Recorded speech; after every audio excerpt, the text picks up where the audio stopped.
Who's retarded now? Yeah. Friday Night Tights. You're about to get frostbitten. Get him! Fasten your seatbelts. It's gonna be a Bumpy ride. All you geeks and gamers better stop jerking off to me, okay? I smell like burnt hair. Julie, that isn't stopping you. I fuck you like you're retarded because I think you're all retarded. I see the chat. I see you in the chat. Hit an F right now. Jerking off to your girl. Frostbitten. Go, Frost! Now press F if you're not jerking off. Frostbitten. Go, Frost! Friday Night Tights. Get him! Frostbitten. Go, Now Frost! press F if you're not jerking off. I see the chat. I see you in the chat. Hit an F right now. Jerking off to your girl. I'll wait. Weird! Do not come. Do not come.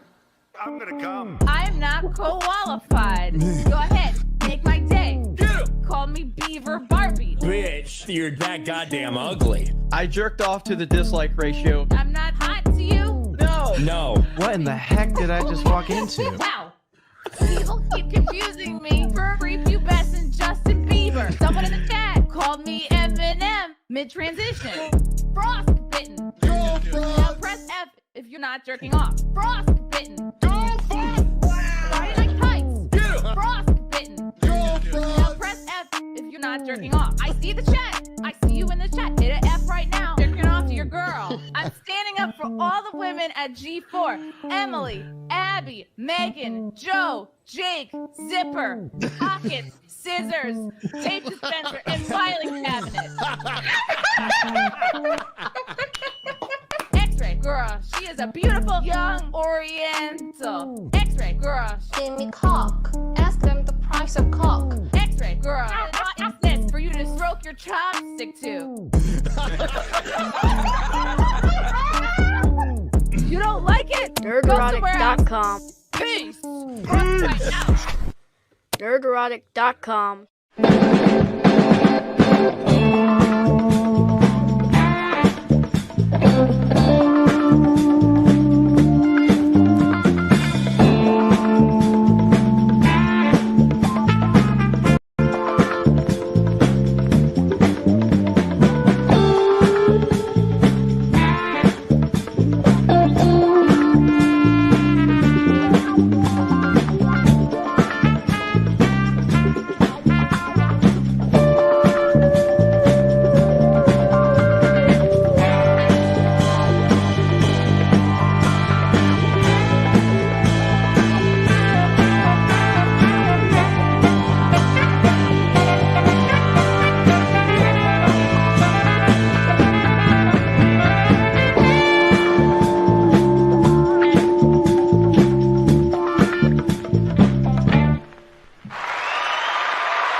Yeah.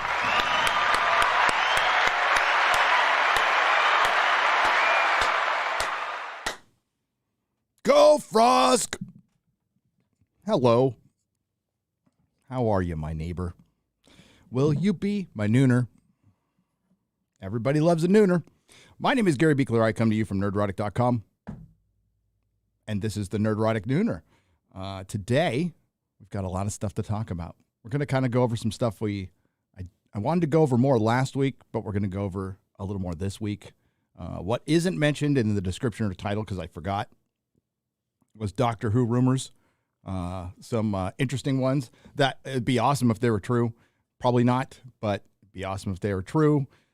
Still depends on the execution and all that, and we'll get into that. Also, we're going to talk about, Hollywood's environment of fear. Excuse me. Oh my God, I just did like the worst burp before we went live too. I'm glad that happened before everything started because I drank a lot of coffee. Christian in Toto, he writes a website. He actually sent me a book. I think we're supposed to talk soon. I actually need to get back to him. He was on Tim Pool. I think it was last night before. And he talked about pretty much everything we've been talking about. It's amazing how it's finally starting to get out there. We got the Daily Wire reaching out to geeks and gamers. Jeremy and Ryan did a great video that got I just wanted to point out, and congratulations to my friends, by the way, that their channel got a lot of traction from that video. A lot of traction from that video. Well done, guys. You know what I'm talking about. And yeah, it's something Jeremy has said. We have said for a long time, but Jeremy's been championing this because, you know, he's a little more with his D-Day Cobra. He's a little more in the political sphere than I am. I dabble.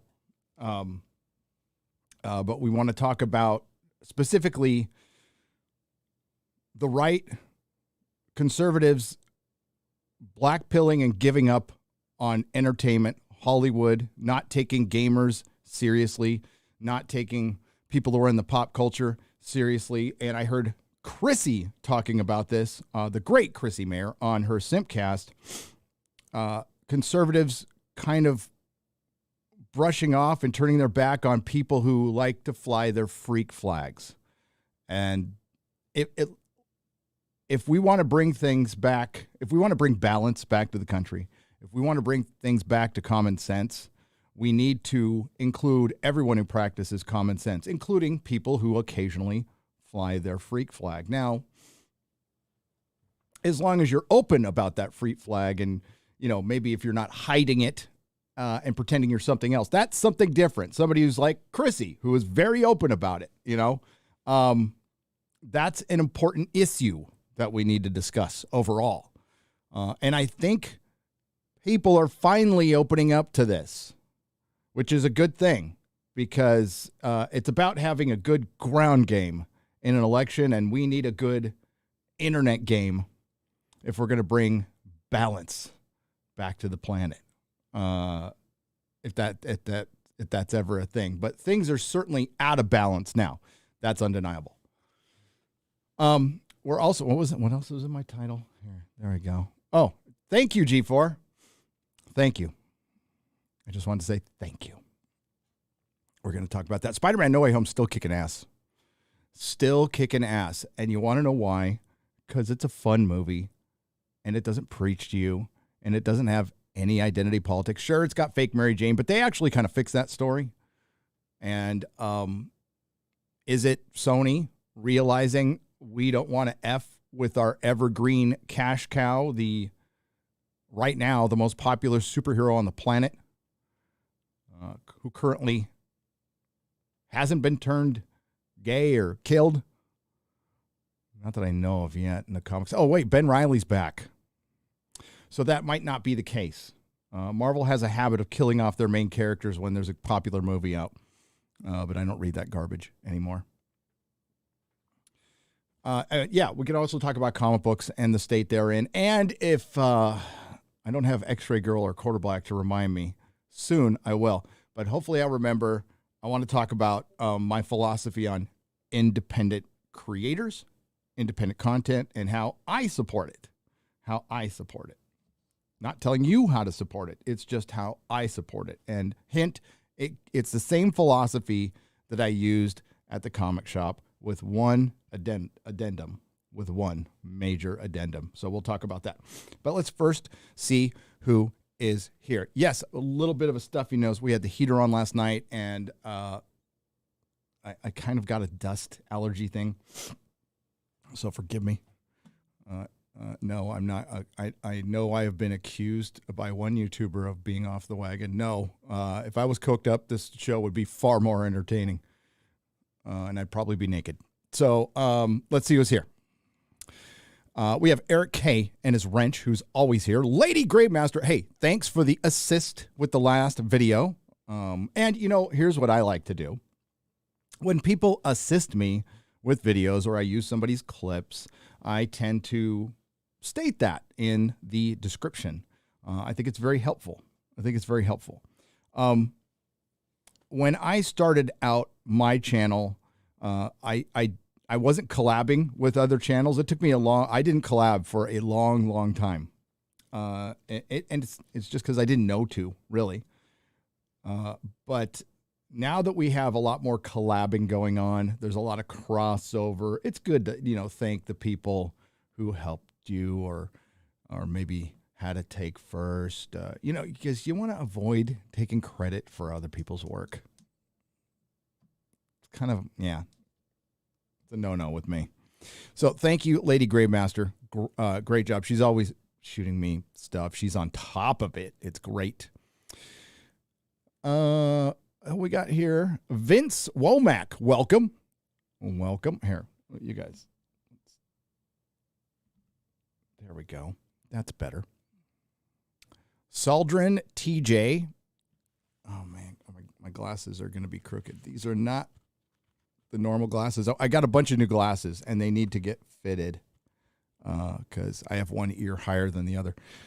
Vince Womack, Robert Wiles, The Bugle Daily, 32 Flavors of Nick Weiser. Please go check out his channel. He also did a review of the All Hail Private Blend of Nerdrotic Coffee. Go check out his review. It's honest. I appreciate that. I am jacked up on coffee right now, just to let you all know. Jennifer Sisko and her wrench. She is here. Mr. Clark Sahil. I am the Senate. Chris Persia and his wrench. T-Mac Outdooring. Don M. Rust in Peace. That's a good album. Hop. Rob Atlas. How are you? Assy. Is it Aussie Art? And we got Step Bro. Oh, my God, Step Brothers. One of my favorite all-time movies. Siege. Common Sense. Hail, Common Sense. Yanis Sava. And Insanity Methods. John Paul the 10th. Is that 10th or X? I don't know. Joey 101 UK. Hail to the UK for dropping the mandates for most things. Draco Argentinius. Hail. Brightest Day. What's up? Close to 1,000 subs, by the way. I think he posted he was at 900. Horny Alf. Is that Horny Alf? I wonder if it's all the eating of... Because, Horny Alf, he does eat a lot of pussy. Oh! There was a show called Alf. It was a puppet. He liked to eat cats, okay? Patrick Owens... and Michael Segriff. First and foremost, a little announcement. Nerdrotic.com is it's down right now. So if you do listen, you're not listening right now, on iTunes or Spotify, because I ran out of space. I bought a cheap website back in 2014. I think it maxes out at 200 gigs, and I ran out of space. So I don't know if I want to go back and start. I'm probably going to have to go back and start deleting old podcasts from 7 years ago that none of you are listening to anyway. And Quarter Black Garrett is working on it. We are going to have a new, very fancy website. Big news on that in the future. I did put up a post, but within the next week or so, all the past live streams that haven't been posted will be posted. There we go. And I would like to thank Bounding into Comics for and future Pulitzer Prize winner John F. Trent. And by the way, when he wins his Pulitzer Prize, he's going to refuse it and throw it away. That's what he's going to do. That's the whole thing in my head. For running with my rumor, which I clearly said. I said a total stranger said it to me that but it's something I've heard. By the way, is it a surprise? Is it really going to shock anybody to see LGBTQ plus representation in, the Lord of the Rings of Power, or LOTRROP? It's such a freaking corporate name. Just call it the Rings of Power. Just call it the Rings of Power. You don't need to put the Lord of the Rings. You got rings in there twice. You got the in there twice. It's not good titling. I mean, you can get away with it. Like Spider-Man No Way Home. I don't like the home names. I think they're dumb. But it's still a good movie, so it gets by that. And I mean, like Shang-Chi and the Legend of the Ten Rings, when the comic was called The Master of Kung Fu. You couldn't call the movie The Master of Kung Fu. That sounds awesome. We can't use words like master. That would be equated to slavery. Only by people who constantly think about race. Racist. I would think that, oh man, this is the best guy at Kung Fu. This guy is the best at Kung Fu because he's the master. He made Kung Fu his bitch. Nope. And the Legend of the Ten Rings.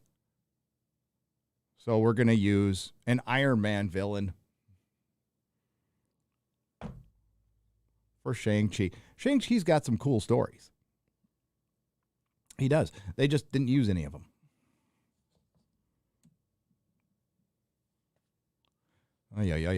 But man, it was a masterpiece. It was a triumph. A triumph of chivalry. A triumph of chivalry.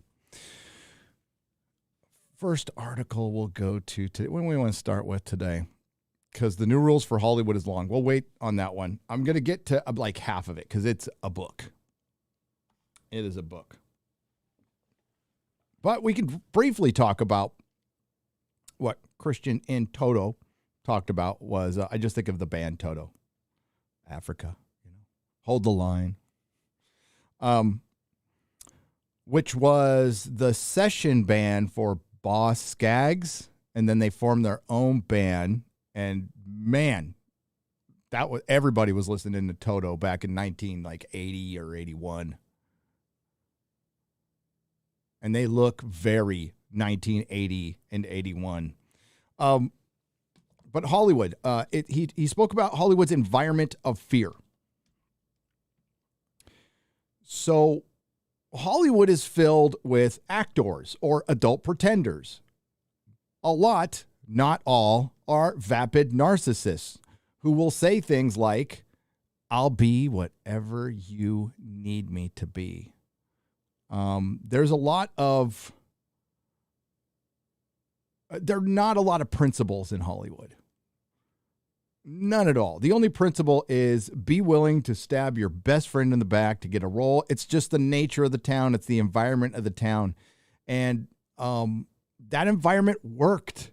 It worked, especially with people like Joss Whedon. We talked about this. It worked. It created art because you're dealing with artists. Now, artists love to project that they're sensitive people, that they're for the common man. An amazing amount of them who work for corporations, by the way, and sell stuff on their own or want to be like socialists and communists, which never made sense to me. But there are also a lot of empty heads willing to be filled with whatever they need to be. NPCs, basically, which has created a lot of that. In that article, it stated that, well, if I'm going to make it in this town, I need to be woker than the next guy. Woker than woke. Here's a problem. Through Hollywood's corporatism that Chris Gore has talked about a lot, it has created a huge divide. Hollywood used to have people who did things before they went and made film or wrote. They got a job, had a career, traveled, lived in the real world. Now, same goes for comics, by the way. Now we have a lot of comic artists, a lot of people who went straight from mommy and daddy's house to the Art Institute of San Francisco, and then they got their job, and their life experience is squat, and it shows in the writing. A lot of people bring up, including Critical Drinker, yours truly, a lot of the stuff seems to be written by children because it is. And it makes it very easy to manipulate these people. Activists come in, especially since the riots of last year. Remember the riots? I know everybody wants to talk about January 6th, but I seem to remember entire cities burning down. I watched that man in Minnesota who, by the way, this is the media's angle. I'm sorry I have to bring this up. Was a black man, by the way, who was in tears because a sports bar was destroyed in the name of George Floyd. His life's dream that he was unfortunately underinsured for and couldn't rebuild it. There wasn't a lot of focus on rebuilding these businesses. All this Build Back Better was to buy up property, It's usually, I think it's BlackRock, the company. It's buying up property to make cheaper housing in the cities that are too expensive to live, that people are leaving. That people are leaving in droves. I remember those riots. I'll never forget those riots because those riots played a part in my wife losing her business. Those riots played a part in mandates taking longer. It was a giant power grab. And a lot of people just rooted it on, including Hollywood. Hollywood was the chief cheerleader for a lot of this stuff. People like Patton Oswalt, who's like, what? You know, he didn't say this particularly. He said a lot of people were saying it was just property. What Patton was saying is, what are you worried about the mandates? You can just order Uber Eats like everybody else. Like everybody can afford to spend $50 and $60 on a fucking Happy Meal. So the schism between general populace and Hollywood grew wider. And it was wide anyway.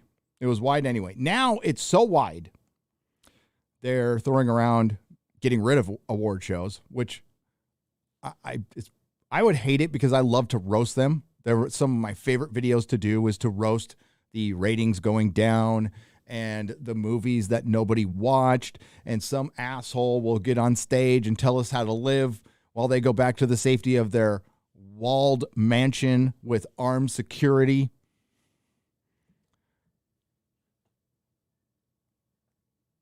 Those are my favorite videos to make. And by the way, they're all leaving Hollywood, and guess where they're fucking moving? Austin, Texas. If we can keep them all in Austin and trap them in there with Alex Jones, that might be a solution. Hail Alex Jones, by the way. So yeah, but they're scared. The regular folk, the normal folk who wanted to go there and live out a dream, be creative, make movies because they love movies. There's still a lot of those people there, like the Robert Meyer Burnett's and other people. Most of them won't speak up because they're just flat out scared. That's the majority, by the way. So the minority of people is keeping the majority quiet through fear. We're starting to see more and more people speak up. It's a little late.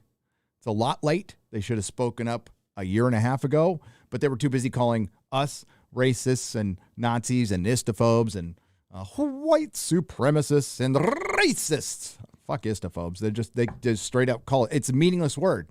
You can actually probably say it on YouTube now. I got away with the word genocide. By the way, when was the Middle Earth genocide? These are questions I want answered.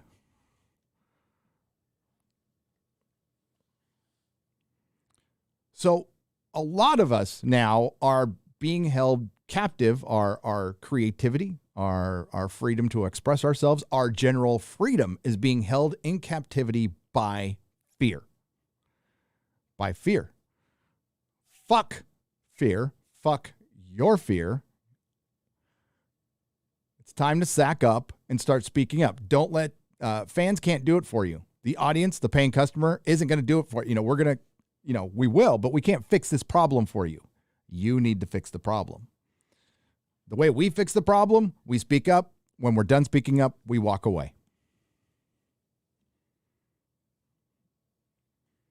So keep in mind, some people in Hollywood, when we are saying these things, it's because we used to really like this shit. I used to love going to movies. Did it every Friday for years and years. Now I don't even bother. I used to love like, hey, let's go see some weird indie movie.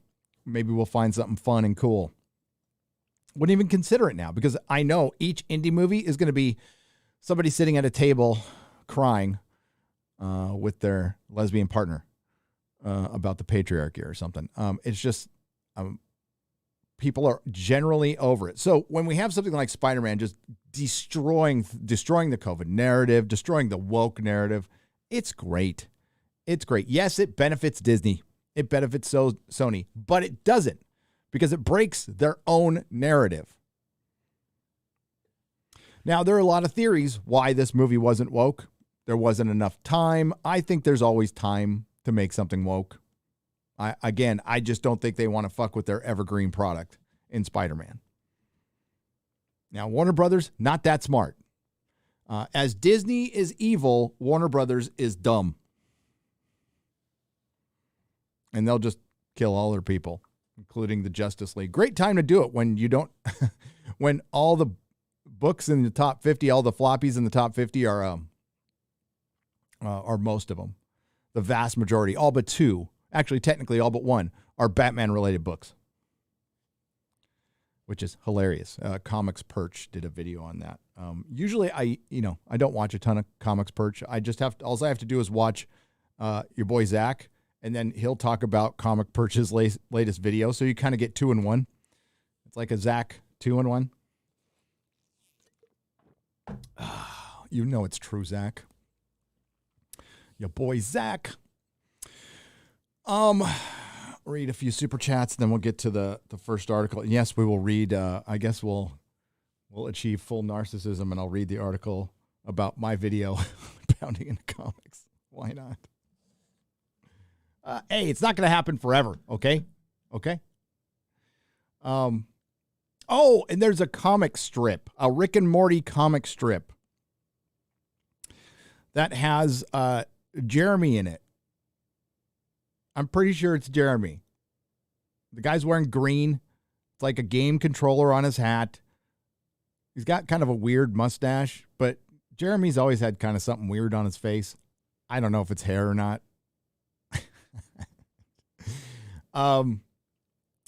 Yeah. I think Eric sent it to him.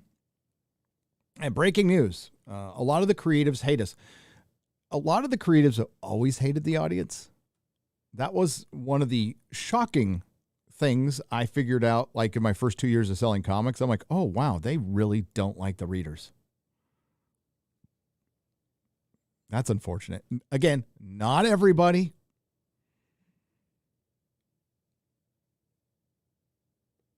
Oh, man, that's not even fair. Okay, this is on the Streamlabs side. The account name is Horror House. Fuck you. Oh, I have, if you're new to the channel, there's certain words I have a little trouble saying. I mean, most of the English language, but outside of most of the English language, horror is one of them. And wolf, I have to think about it, or otherwise I go wolf. I sound like I'm barking. For $1, says, hello, Gary. Thank you for all you do. I recently watched Lord of the Rings with my sister and Big Trouble in Little China. Oh, yeah. And man, I almost forgot what truly good cinema was. I wonder what your take is on the PS4 Spider-Man game, and will you read a manga soon? I have tried to read some manga, and I'm like getting into it. I'm reading the wrong direction. I'm trying to get used to art I wasn't like crazy about, to be honest with you. But yes, PS4 Spider-Man game, probably, when I'm retired from YouTube, I'll go back and play a bunch of games. I cannot game regularly while I'm content creating. It's not in the cards. It's not. Outside of The Witcher 3, which I'm going to do before the month ends. But the game looks cool as hell. It does. John Carpenter is a genius. We will never see his like again. And Lord of the Rings, watch all the behind the scenes, all the documentaries on the original disc, the ones that Robert Meyer Burnett was involved with. That is filmmaking 101. That is how you make the greatest trilogy of all time. And Hollywood tends to ignore all the factors that went involved. It's you take your time to find committed actors who get along together, and basically you create a family environment, which is very difficult to create. And you had that. You had that with Vigo and Sir Ian McKellen. And they had a budget, but the studio was all in. All in. The first trailer for The Fellowship came out a full year and a half before the film came out. They had a bunch of hype, and there was tons of trailers beforehand. You know, when you have a $1 billion series coming up on Amazon, and it's coming out in 8 months, and you've given us one production still, and by the way, a trailer has been shot. A trailer has been shot. I don't know how far edited it is because my good friend Az has seen it. So, like, what the hell have you been waiting for? Well, since we're waiting, I will develop theories. And one of the theories is it's shit. Remember Eternals? They waited and waited and waited and waited and waited and waited and waited to give a trailer. And Marvel seems to be doing that quite a bit more. But they used to release art. They used to release production stills to get people excited. Before Endgame, that's all we fucking saw. One production still that doesn't have anything to do, I don't think it has anything to do with the series. If it's the trees that lit Middle Earth, I mean, it's probably going to be part of a prologue or something. I mean, we don't even know what the damn thing's about. And apparently the trailer doesn't tell us. It tells us one thing, though. It does tell us one thing. It's diverse. That's what I hear anyway. That's what I hear. Don't know for a fact. I guess we'll find out when it comes out. Could be today. Could be tomorrow. Could be next week. Who knows? Streaming services are shit at promoting their stuff. Just ask The Expanse. Ask any show on Netflix. Leonard Skinner for $3. You may not be able to legally own firearms because you are a felon. However, what you can do is have your wife own the firearms. That is what G. Gordon Liddy did. My wife is going to have an awesome gun collection. I'm going to try to get my rights back, though. I feel like, what has it been? How long has it been now? When I get out? December 7th, 1993. How long has it been since 93? 2003, 2013. 2003 is 10 years. 2013 is 20 years. So almost 30 years. Yeah, I think I can get my rights back. We'll see. It would disgust me to get them back from Gavin Newsom, though. To ask Gavin Newsom for a pardon. But that's not like the next guy is going to be any better. Oscar Isaac's accent is like, oh, that one's old, though. Okay, we're going to get to newer stuff. Sorry. I read that one. Our rural juror for $99.99 says, finally saw the new Spider-Man movie. I enjoyed it, but it was clear Tobey and Andrew made it special. Yes. Tom Holland's story was they had to do some maneuvering to make it work, but it worked. And I thought it was definitely Zendaya's best work in the series. Tom Holland's best work in the series outside of Civil War. I think he's good in he's fine in Civil War. I am just fundamentally against the Iron Boy thing from the get-go because I am a lifelong Spider-Man fan, and that is just not Spider-Man. And I know that just MCU fans can go, well, it's different, but it's not because Marvel supposedly owns this character and is supposed to give us the most accurate version, and they gave us the least accurate version. Well, they fixed it in the end. Okay, we did his origin backwards. Fine. But if you're asking me as a Spider-Man fan, a purist Spider-Man fan, Peter Parker is Spider-Man fan? No. But I loved it. And I loved it because Tobey and Andrew made it work. And you can tell, like, it's the ultimate good story. These guys should hate each other because Andrew replaced Tobey, but they're buds. Like, that's fucking cool. Everything about that is cool. Just like with the Ghostbusters story. You got the son doing the sequel to the father's work, and whether you liked it or not, that's a fucking cool story. And, you know, I'm a sentimental fool. I'm going to get suckered in by a sentimental story about, you know, especially father and son. Hits me right here. Because we don't see enough of that. I'm glad you enjoyed it. Digby Strawbridge, thank you for the 10 British pounds. That is proper money. That is proper money. Proper money. Hail from the largest truck stop in the world. Trucker Rob for $20. Are you in the... Oh, dude, are you in it? Are you in... Is there a big old convoy?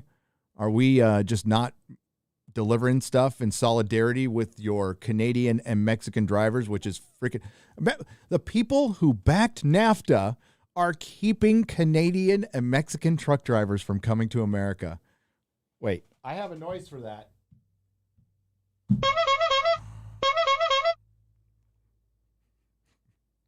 We got to have NAFTA. It's my bad Bill Clinton impression. Excuse me. I'm getting blown by a girl right now. We got to have NAFTA.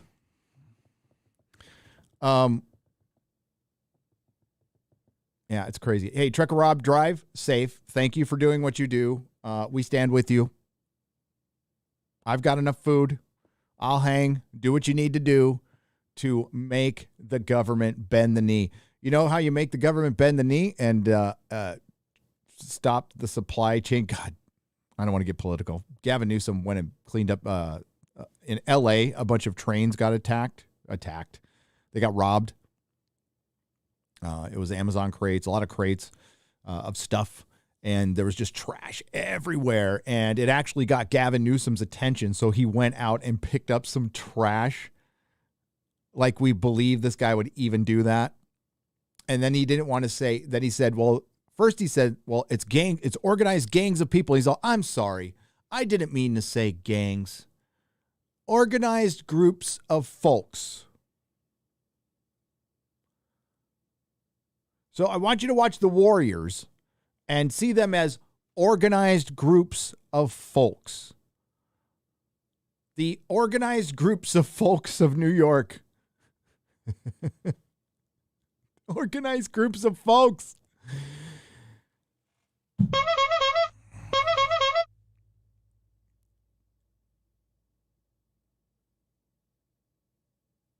Randomized for £1.79 says it all right here. Doctor Who, no retcon, no watch. Not even with David Tennant.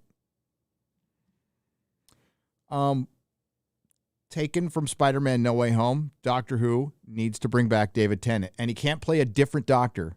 You can't have a Tennant playing a different character. He needs to be the 10th Doctor, back as the 10th Doctor.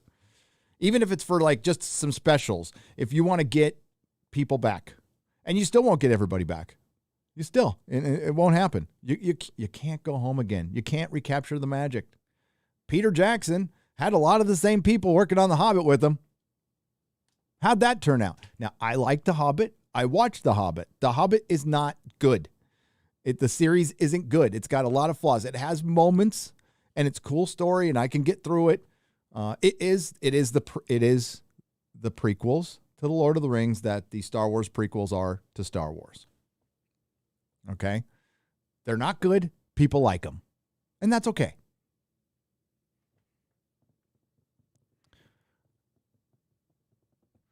Now, we can have a fight that would be like worse than pineapple pizza between like what's better, the Hobbit prequels or the Star Wars prequels. You know what? Maybe that's a debate I'll have with Jeremy. I think that'd be good. We did get into it a little bit on Friday Night Tights, but we didn't want to derail it. But, yeah. You know what? That would be something to do at the Orlando meetup. Me and Jeremy will debate the Hobbit prequels versus the Star Wars prequels. That'll be fun. Tutorial Slave for 20 euros says, "Hail Gary, it may be a strange sentiment to voice, but here I wanted to emphasize how lucky your kids can count themselves to call you their dad. Wow. What with your sense of humor, honor, and accountability." Why, thank you. I don't know if they'll agree with you, but thanks. I love my kids. I love them to death. I haven't always been the best dad. When I relapsed, I let them down, big time. I will never be able to make that up. I'll never be able to make that up. I was an absentee father. It was fucking terrible. But things are better now. They are two great kids, and it also has the help of the best mom who ever lived, Melissa, who is just always been there for them. God, I miss them. Don't get me start missing my kids. I haven't seen my kids in like 3 weeks. So, and I know that like they're old, but I still like hanging with my kids quite a bit. So yeah, it just makes me want to get Texas faster. Thank you. That kind words. Thank you. Mech1164 for $5. Imagine the problem they'd have with MPC Master Control Program from Tron. Their brains would just explode. 1984 has been used as a manual. It is. Yeah, it was not supposed to be instructions. It was not supposed to be instructions. All right. G4. I'm a little off center there. Sorry about that. G4. That must have been driving the OCD people crazy because it would drive me crazy.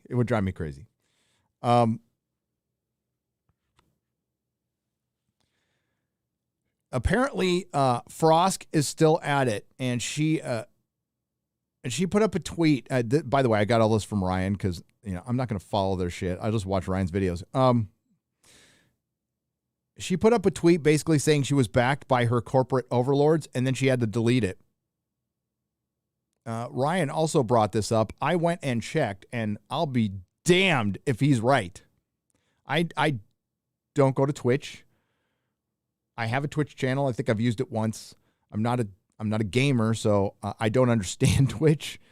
But I understand enough. I understand live streaming enough to know that if you supposedly have 20,000 people watching, your chat is unmanageable. It's unmanageable. Theirs was quite manageable compared to other channels. They're in a direct business partnership. Comcast is in a direct business partnership with Twitch. You can put two and two together. They're bleeding subscribers on YouTube, and that's because of the unintended consequences of blaming the fans for everything. Again, the art of fan blaming is you take one or two comments that probably did show up that said, you're ugly or Olivia Munn is hot, and then you're conflating it with the, hey, you might want to get your facts straight if you're going to be on a gaming channel, especially if the stuff is written for you. If the stuff is written for you by 10 people, you would think that's enough, I don't know, people checking to dot the I's and cross the T's with the information, that you get your regurgitated information right, that you're reading off a teleprompter. And I guess that got under her skin. A lot gets under her skin. She has priors in the League of Legends sphere. But this is just the latest person who's done this. It's just the latest. Rianne Johnson's done it. Kelly Sue DeConnick did it. There's another gaming dipshit who did it. I can't remember because I'm not a gamer. But how many times have we heard if you don't like my stuff, don't buy it? Which is just the dumbest thing to ever say. But I hate to report this to any creative who's ever lived. It's never the fans' fault. I repeat, it is never the fans' fault. Your actions are your fault. Your failures are your fault. Your successes are your successes. The fans react, and more importantly, they buy your stuff. So when you're out there flaming the entire fandom, calling everybody sexist, and you might not mean that. You might mean just a couple of people. But unless you say specifically this person or this thing, you're going to offend somebody. And if your attitude is, well, if you're offended, then you're sexist. You are retarded. Retarded. No, people get turned off by being called sexist when they're not. A sexist person would go, yeah, she's right. She's not bangable, and I'm not watching because she's not bangable. That's what a sexist person would do. The person watching and supporting you going, whoa. I just wanted to hear about Red Dead Redemption. I wanted to hear what 10 other writers thought and collaborated and wrote, and then you read about Red Dead Redemption. Oh, and another reason people are leaving is because you blurted out that you don't really fucking play the games you review. Now, most people probably know this, but this is the kind of thing you don't say out loud. Kind of like saying we throw softballs to creatives because we want to maintain our access. It's something we all know, but we couldn't prove it until somebody came out and said it. It's kind of like saying we purposely put stuff into scripts to piss people off, including all of those toxic fans out there. Michael Chabon. You know, it just seems to happen. Somebody overshares a little bit too much. Maybe it's sheer fucking hubris. I don't know. I don't care. I thank them for doing it because it proves our point.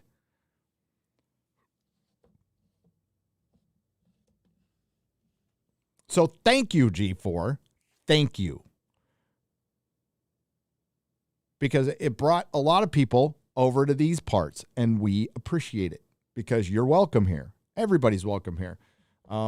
As all the other channels have said, we're not going to agree with you all the time, and you're not going to agree with us, but you're still welcome here.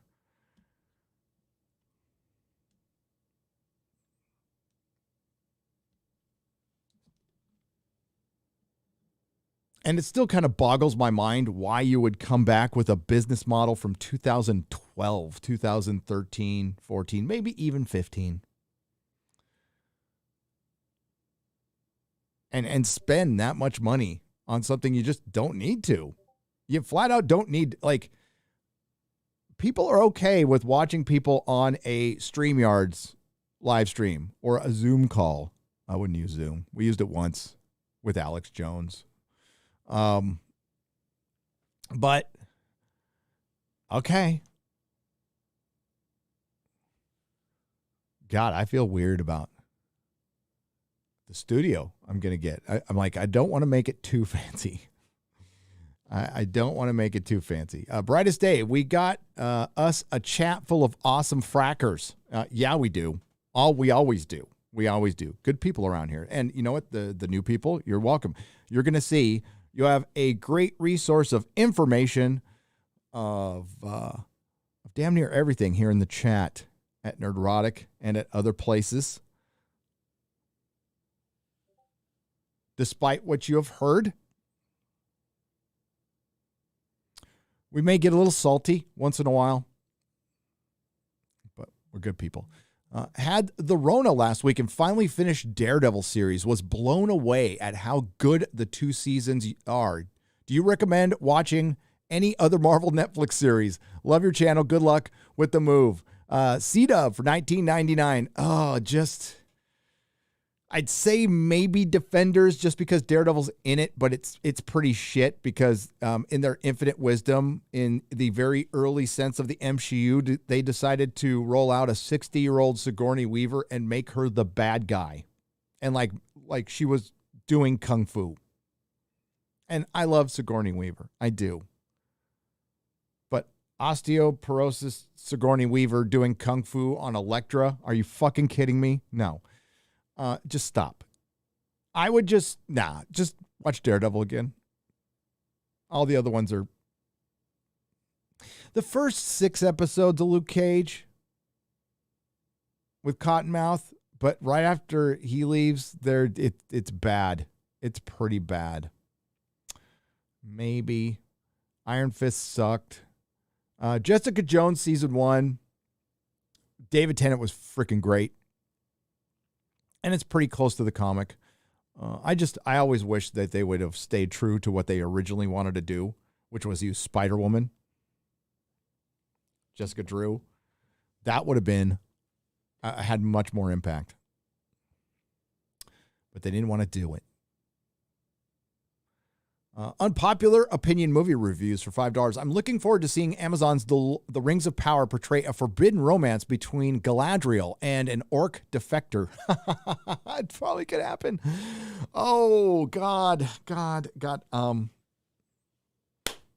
Wait for the trailer. I'll just say that. All the people who are going, give it a chance. You haven't even seen it yet.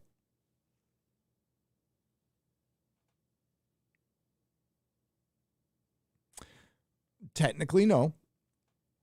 But I've seen Star Wars. I've seen Star Trek. I've seen Doctor Who. I've seen Marvel Comics, DC Comics.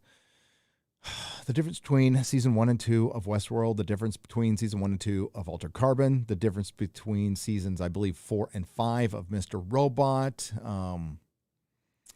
anything, even the difference between Counterpart season 1 and season 2, anything that fell after, that started before 2015-16 and came after it, Legion season 3,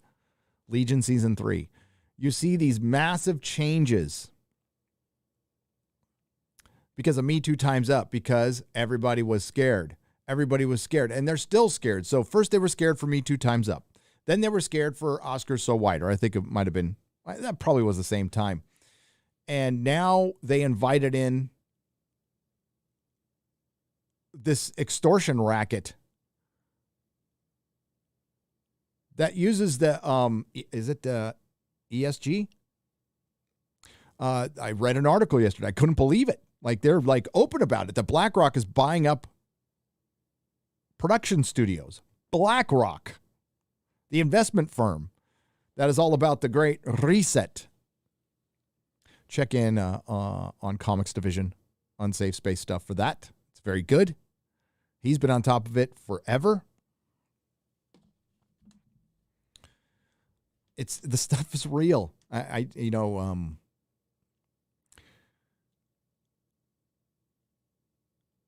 If I have been accused, and in turn, a lot of you, unfortunately, of spreading misinformation.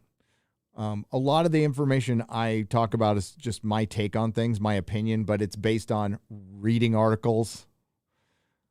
That's why in my videos, every time I talk about something, I be sure, when I pop an article up or a headline, that is to show you where I got it. Where I got that information. And that's why my videos take so long, because, and I'm not perfect on every one, by the way, but every time I bring something up, I have to go research, make sure what I said was right, or at least my opinion based on that article was, the information was good.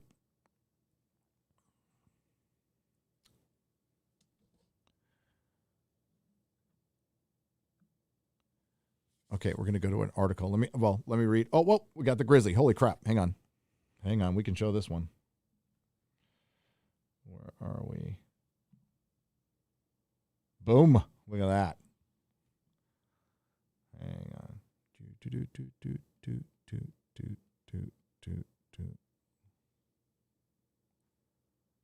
it go?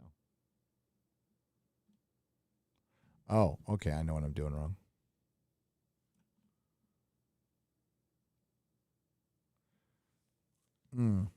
That's way down there. Let's see if I can.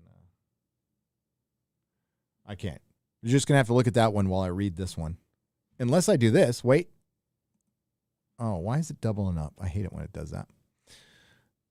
There we go. If you're going to, by the way, the Grizzly for. Oh, shit. Damn it. I did it. I did it to myself. $200. Damn it. Whoa. Oh, no. Oh, no. I think my button's breaking. I hit it too hard the other day. These things are not cheap. I can't do that. Okay, it's fine. It's good enough. If you're going to get guns, then I suggest a few. A mag-fed shotgun much better than pump if you're going for quality. Number 2, a Ketme Century 308 large caliber for wild hogs. Yes, there's a wild hog thing in Texas. Glocks are always good for self-defense. I know a little bit about those. I don't know a ton about guns, but I know a little bit about those. And AR-15s are really good shooting rifles that are really customizable. I will keep that in mind. Melissa might have one of those already. And thank you, the Grizzly, for the $200. I got to be very careful with that button now. You're the man. Thank you. And then we have E. Stevens, a member for 9 months, says, hey, Gary, thank you for everything you do. If you was in control of Doctor Who, what would you do to fix it? Beg David Tennant to come back. And Billy Piper. I'd give it one more go. I would even go so far as to bring the 10th back and have the Metacrisis Doctor thing and kind of round out that storyline. And you go for broke. I'd find the best writers on the planet to get Davros and the Daleks and make them scary as hell. That would be the first thing I'd do. I would undo all the goofiness of the Daleks. I would keep the look the exact same and find somebody to make that practically, and I'll use the word I have a hard time saying, horror. I think Stephen Moffat got kind of close with Asylum of the Daleks, making them a little freaky. The Sleeper Dalek I thought was pretty cool. I would do something like that. Real consequences. Have Daleks like destroying something permanently.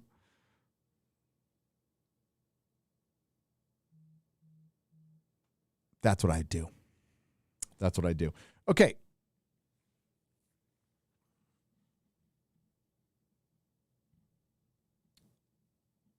Here we go.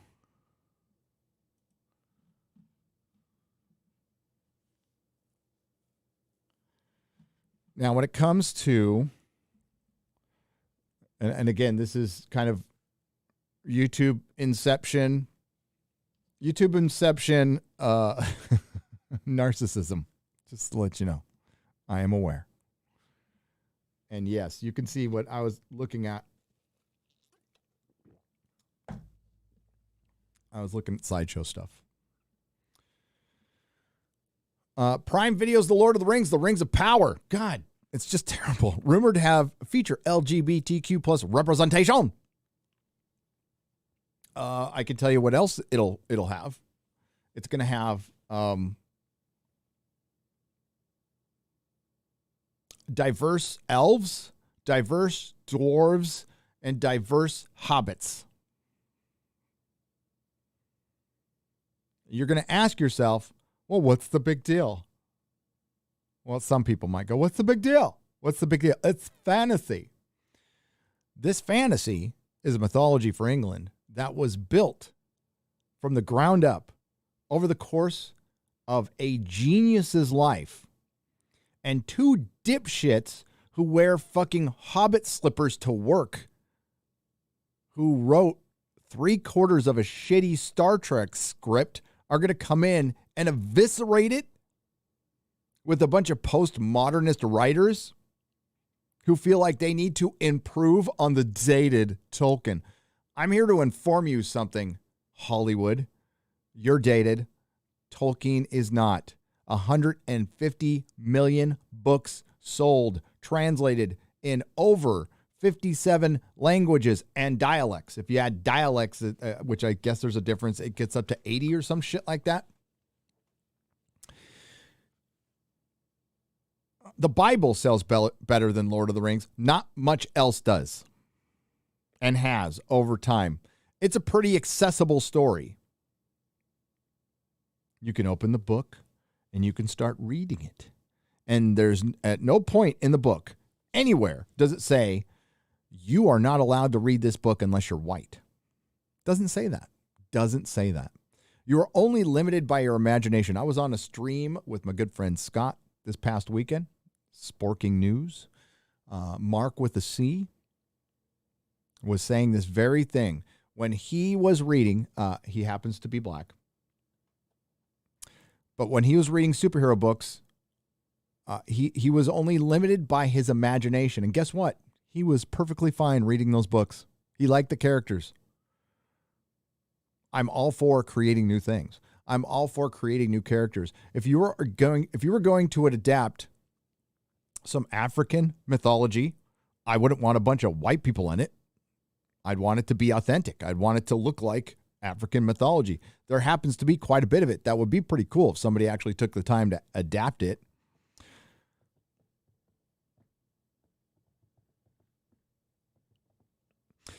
But no, we seem to only have to do this with things like Lord of the Rings. And I'm specifically talking about Lord of the Rings. So any of the disingenuous assholes who want to come at me with anything else, my views on Lord of the Rings specifically aren't necessarily my views on real life. I'm talking specifically about a story here. A story by a man who is better than anybody in Hollywood right now. Better. Was better. Always will be better.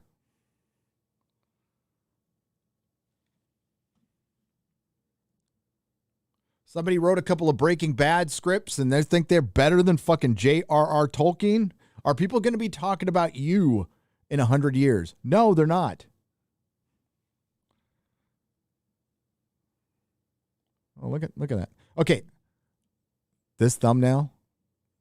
Perry.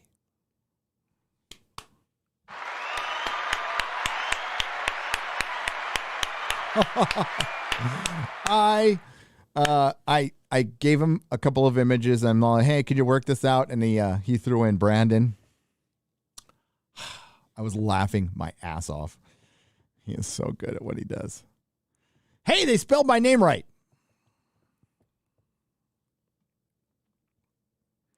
And by the way, John, thanks, buddy. The last article written about me was talking about how I am the gateway to hate. Through film and television criticism, I'm going to teach you how to hate. I'm not teaching you anything, by the way. I'm just pointing out that like most shit sucks right now.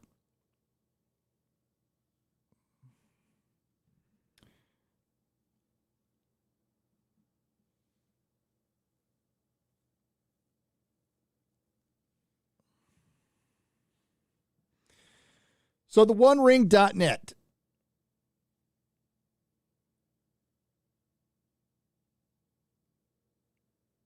The OneRing.net. They talk about this. The latest rumor from yours truly comes after so-called the Lord of the Rings fan site, the OneRing.net, who attained the first official description of the Rings of Power series, channeled their inner Grima Wormtongue and began pushing their blatant LGBTQ plus propaganda onto not only J.R.R. Tolkien, but Lord of the Rings as well. And I discussed this in my video with those gray areas or the things Tolkien wasn't specific on.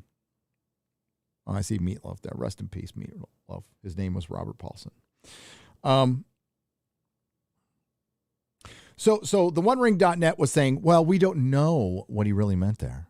So, for example, the Harfoots, browner of skin. Now, Just Some Guy covered this in a great video that pretty much watch all of Just Some Guy's content. You might not, again, I'm going to stop saying it. You don't agree with everybody, period. But Just Some Guy's Lord of the Rings content is great. And it's spot on. The guy knows what he's talking about. That's why anytime I do a live stream talking about Lord of the Rings, he is invited. He is coming on. And if you haven't seen it, after this live stream, we did a 20th anniversary Lord of the Rings live stream. We being Chris Gore, Critical Drinker, Mahler, yours truly, Just Some Guy, Robert Meyer Burnett. No, Chris Gore couldn't come. Forgot. And Az couldn't make it, unfortunately. But it was a good live stream. It was freaking great. But Just Some Guy talked about the browner of skin, meaning browner toned white people, not black people. And if you sat Tolkien down, I'm guessing, because I don't know for sure, I'm guessing that's what he would tell you. But he probably wants you to leave it to the imagination. He probably meant it more as like they weren't squirrel people or anything like that, but they were going to be more earth tone, we'll just say, a little lighter. That being said, that's what Amazon's going to do. They're going to take stuff that wasn't said and run with it. And that's why I only have joked that when Sauron seduces the elven smiths of Aregion, what do you think they're going to do with that? Back in June 2021, the website took to Twitter to claim that Tolkien would celebrate LGBTQ because he was a devout follower of the Roman Catholic Church.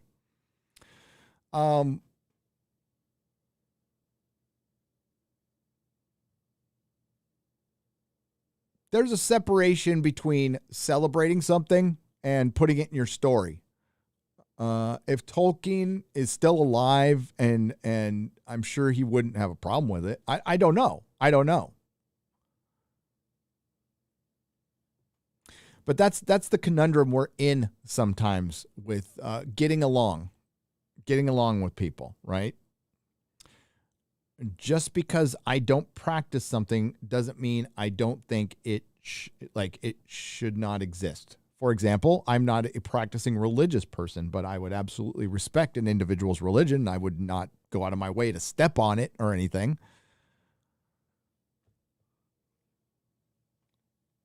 And I think the same goes for the LGBTQ individual. Now, the organization that is a political front, I have problems with and I will criticize often. That likes to treat them that they're a hive mind, which they're not. But if you, I mean, like this is a tough thing to hear. I'm sorry if it's a tough thing to hear for some people, but Tolkien died in 1973. He was a man of his time. If you sat him down, you probably get some answers you wouldn't like. But it doesn't fucking matter because his story is accessible to his story doesn't diss anybody or anything except for evil, okay, and power and industrialization. And what we have is a bunch of people projecting stuff on it, which they're free to do in their own private time. But now this is being done professionally. Fanfic is being done professionally. And when fans go, that thing we loved, that thing we made worth billions of dollars, the thing you bought expecting us to show up isn't the thing, and you went out of your way not to make it the thing, and then when we get mad, of course, then we're the bad guy. Again, the art of fan blaming. It was Rianne Johnson and Kathleen Kennedy who decided to make Luke drink the soy milk out of the puppet's titty. It was Jar Jar Abrams and Kathleen Kennedy who decided to make Han a bad dad and have him walk into a lightsaber like a fucking moron. It wasn't the fans. It was Chris Chibnall, Piers Wenger, and the BBC who decided to make the Doctor, the first female Doctor played by Jodie Whittaker, who we will lovingly call Dr. Karen. And it was an absolute failure. Like the fans knew it would be. And it's not their fault. They're going to react the way they're going to react. You should be thankful. Thankful people care enough to still be pissed.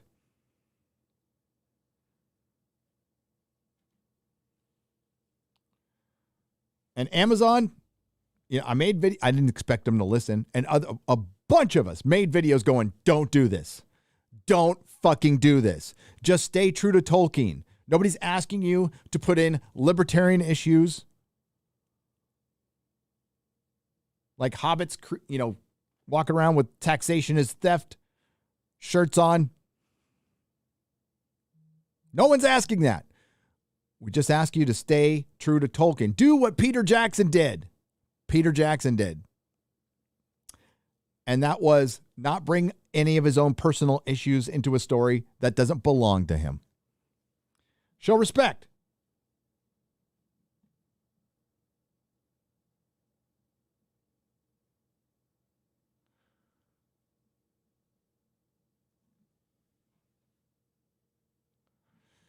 Twitter user Black SA877533364 tweeted, wait until you find out that J.R.R. Tolkien is a devout Roman Catholic Christian.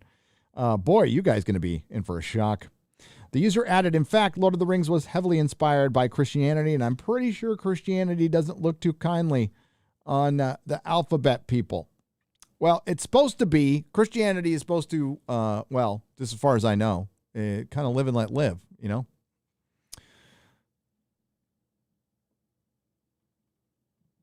But as I said,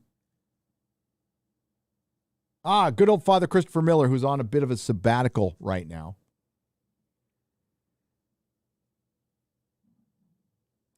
Hope he's doing well. He's in this article too. Here's the deal. I don't want to get into debates between Catholicism and LGBTQ plus with Lord of the Rings. If you adapted the story the way it was supposed to be adapted, we wouldn't be in these debates. It was the companies that brought in and infested identity politics with all of this shit. It poisons creativity. It poisons storytelling. So now everybody's scared. They're scared to write. They're scared to produce anything. And Amazon, and maybe there's some people at Amazon going, oh, shit. We're going to have to make this our $250 million, the thing we've spent $250 million just to get the rights to. We're going to have to fill it with a diversity quota. Well, let's hope for the best because we committed to this and we're so afraid of being called racist that we'd rather risk our $500 million to $1 billion project than, I don't know, create something that everybody will love and nobody will argue about anything if it was just good. Does anybody really, truly argue about the Lord of the Rings trilogy? Anybody who fucking matters? Anybody who's an actual fan? No, of course not. Of course not. Like I've said for years, you don't have to listen to us. Just don't listen to them. But they did.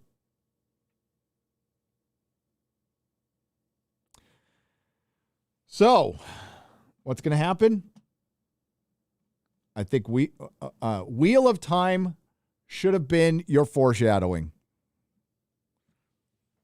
Because the exact same thing is happening to Lord of the Rings. And I think Amazon's reputation, I think initially everybody was excited that Netflix and Amazon would just be these giant companies that would just pour money into the things we love and adapt stuff properly. And we'd finally see stuff we'd never see, like Sandman or Lord of the Rings TV show or a Conan show. Now the reality is these streaming services aren't very good at making a show.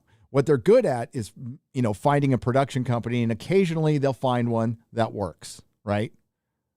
But it's Hollywood driven. It's not actually produced by Amazon or Netflix. This is being produced by Amazon, by the way. And they're not very good at it. They got a lot to learn. And big tech is more woke than Hollywood. A lot more. A lot more.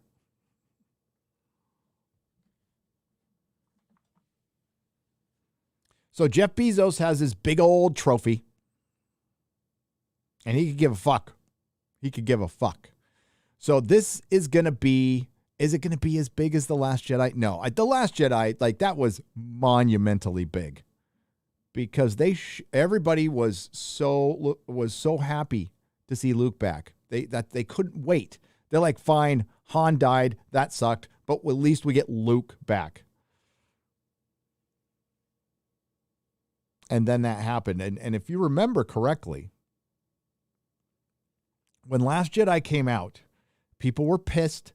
There was a lot of division, but the Force Awakens crowd still was dominant. And it wasn't until it came out on Blu-ray that it started ramping up again. So we need to calm down. The debate for Last Jedi had calmed down by February and March. And I believe it was April when the Blu-ray came out, and that's when things just blew up. And the rest is history. Now, I think, you know, Marvel is currently in its Force Awakens stage. There's still a lot of people who are just completely in denial of what's going on with Marvel. Although, like, we're 5 series in, 3 movies in. So that's 8 products from Disney that fundamentally prove that they are done. They are done. They have gone full MCU, all new, all different Marvel. And I don't know what it's going to take. And, maybe we'll accidentally get a good movie. Maybe Guardians 3 will be good. Maybe Doctor Strange will be good. I have a friend insisting that it's good. I have a friend who's absolutely insisting that it's good. Like, not to worry. It's good. Sam Raimi is in control. The reshoots were just to add some pretty crazy cameos. And I mean crazy cameos. And okay. I'll believe it when I see it. But this Lord of the Rings, I'm gonna be fucking pissed. I'm already pissed because I just need to shut up right now. But you'll find out very soon, very, very soon, very, very, very, very soon what I'm talking about when it specifically comes to diversity. I don't care that people like these conversations are the ones they tried to keep people from having by calling them racist. And again, we're just talking about a story. I'm talking specifically about a story. Doesn't necessarily match my philosophy on life, like I've said before. And if you want Lord of the Rings to succeed, it needs to be Lord of the Rings. And the question has to be asked, what's this a prequel to?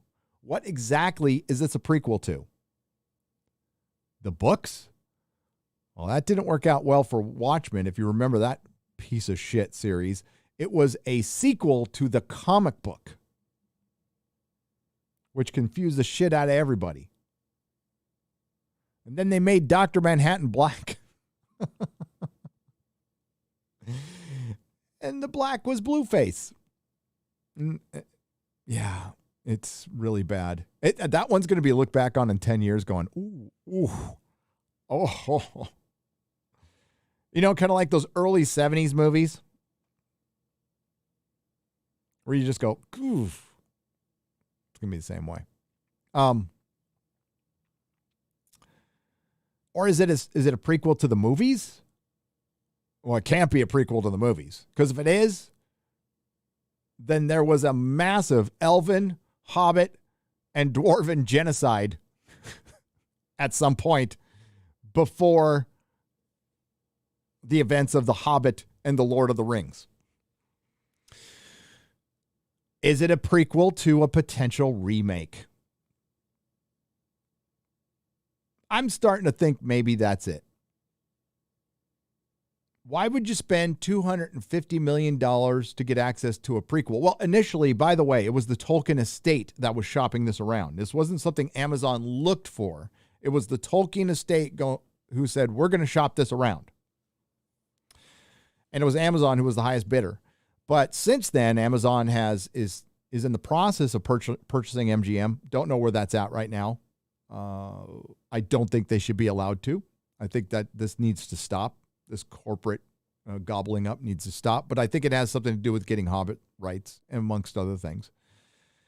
I know they have a lot of rights to. They have the rights to sell toys and do a lot of merchandising.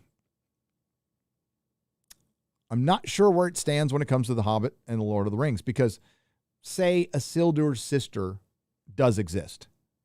Well, that's going against something Tolkien wrote, because he wrote a lineage for Aragorn, and that would change that.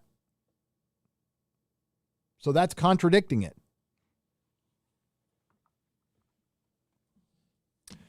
Don't know.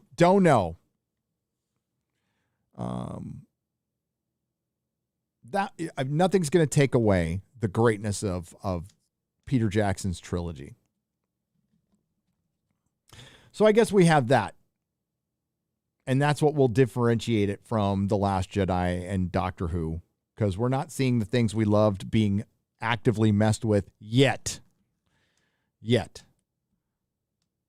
But that's what they need to do. They need to do this. They need to tear down the structure.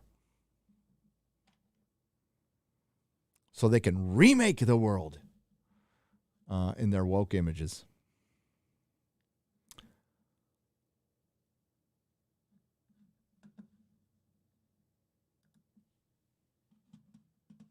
Thanks, John, for writing that. I appreciate it for the boost. Always, always, always. Here we go. Let's get to you guys a little bit here.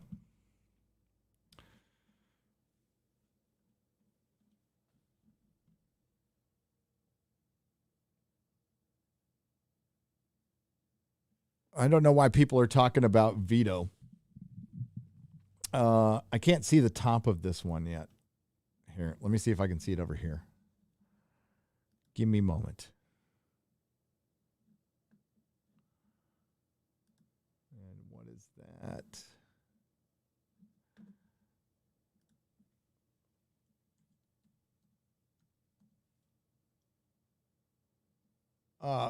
Yeah, I can't read the top. As you can see, that's the only part I can read. It says, whoa, whoa, whoa, veto, as in Vito, who made movies on why the TLG and the Rise of Skywalker suck. The guy who defended cuties. Yeah, I don't know what.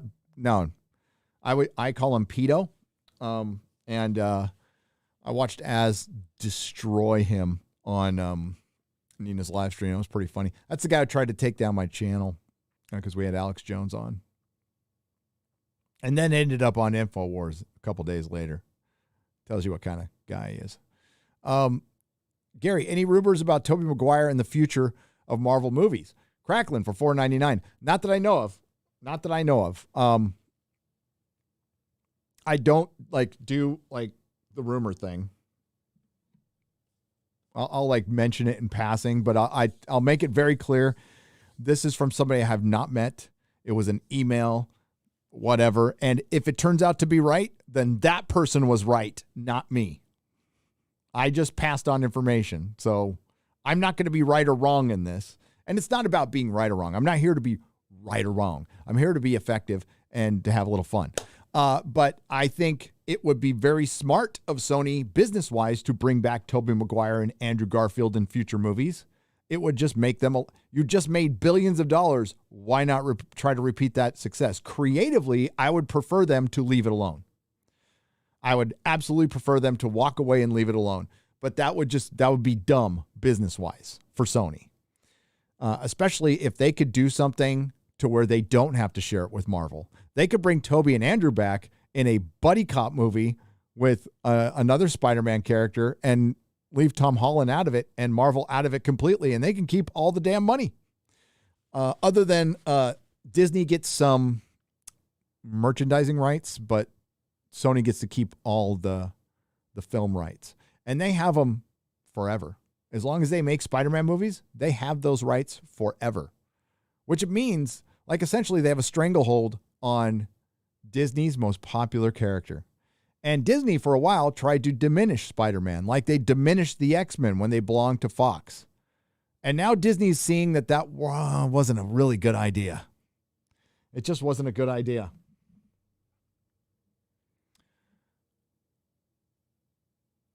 But I say, go watch Spider-Man No Way Home again. Why not?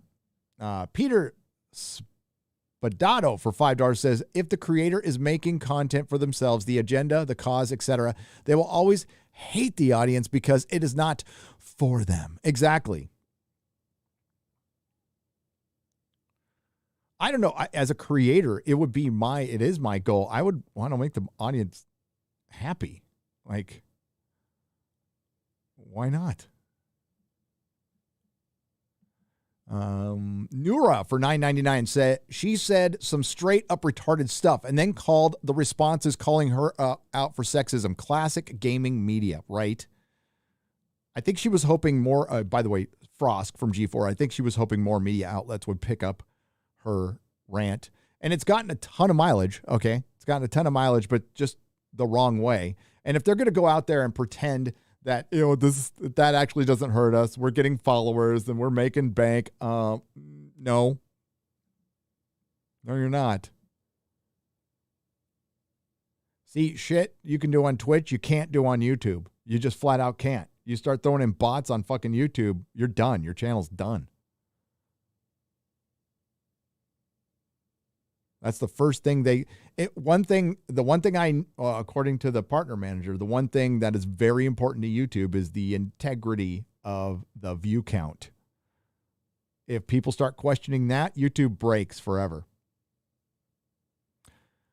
Could you upload the Frost parody rap that played at the end of the last Friday Night Tights as a standalone video? It's funny stuff. Patrick Reed for $10. Yeah, we can do it on, I'll have Perry upload it on Nerdrotic Daily. And I think he's cleaning it up, and we're going to try to put it out there for a song. Why not? See if Friday Night Tights can get another #1 hit. Like the great Dan Vask. By the way, Dan Vask has a t-shirt. I don't know if I'm allowed to show it yet or not. If I'm allowed to show it, I will show it later. Love Cross for $4.99. G4 is also on the front page of Twitch most of the time, meaning anyone on Twitch main page counts as an active viewer, even if the window isn't active. Left Cross, thank you very much. That explains it. Well, I mean, like fake all the shit you want. I mean, if you fake the stuff, it's going to come back and get you in the end, and faking stuff up front retards any growth, any possible genuine growth. And what you want is genuine massive growth, not fake massive growth. Kind of like with the blue pill, because you can have all the growth in the world, but if you ain't got no feeling, you ain't reeling. You know what I'm saying? Scott W. says, killing it, Gary. Thank you. Thank you. Thank you. I cannot kill it without you. Thank you, guys. Thank you for the $25. And Grizzly, once again, thank you for the $200 and the gun suggestions. I can't wait to have a gun safe and go out I can go out to a range like anywhere and shoot. I've done that in a long time. I blame the G4 debacle on trash can and filing cabinet. Also, Chrissy is hilarious. our rural juror. Now you're fucking with me. For $4.99. Yeah, trash can, filing cabinet, fax machine. That's in the back corner that's unplugged right next to microwave.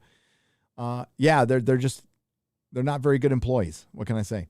Asheen for $5 says, keep up the good work. You keep up the good work. And thank you. The Thomas Rude, thank you for the $5. I appreciate it. Nothing to say, but thank you for the donation. Nick H for $2. Safe move to Texas. Love the show. Why, thank you. Did you know that U-Haul ran out of trucks coming out of California? They did. They actually did. Ran out of trucks.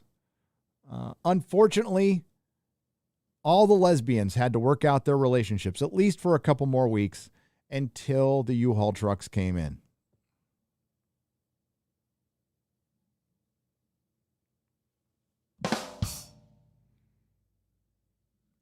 Skip Cole for $5 says, I love you so much. Love you too.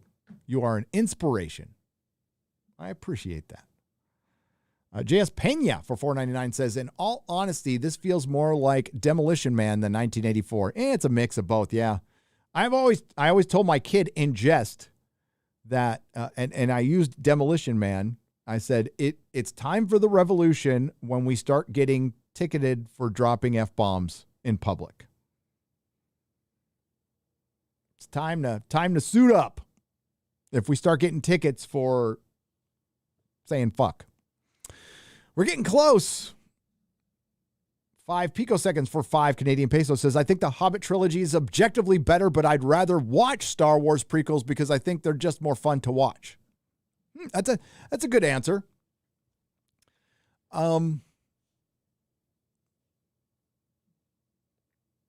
My view on the prequels is, and always will be, it should have been Revenge of the Sith for 3 movies. I don't need to see Anakin as a kid. The Hobbit is better acted, better directed. I can't say it's better written. It's better acted, but they both have, both prequels have awesome scenes. Like Galadriel coming in and taking on Sauron was completely unnecessary, but awesome.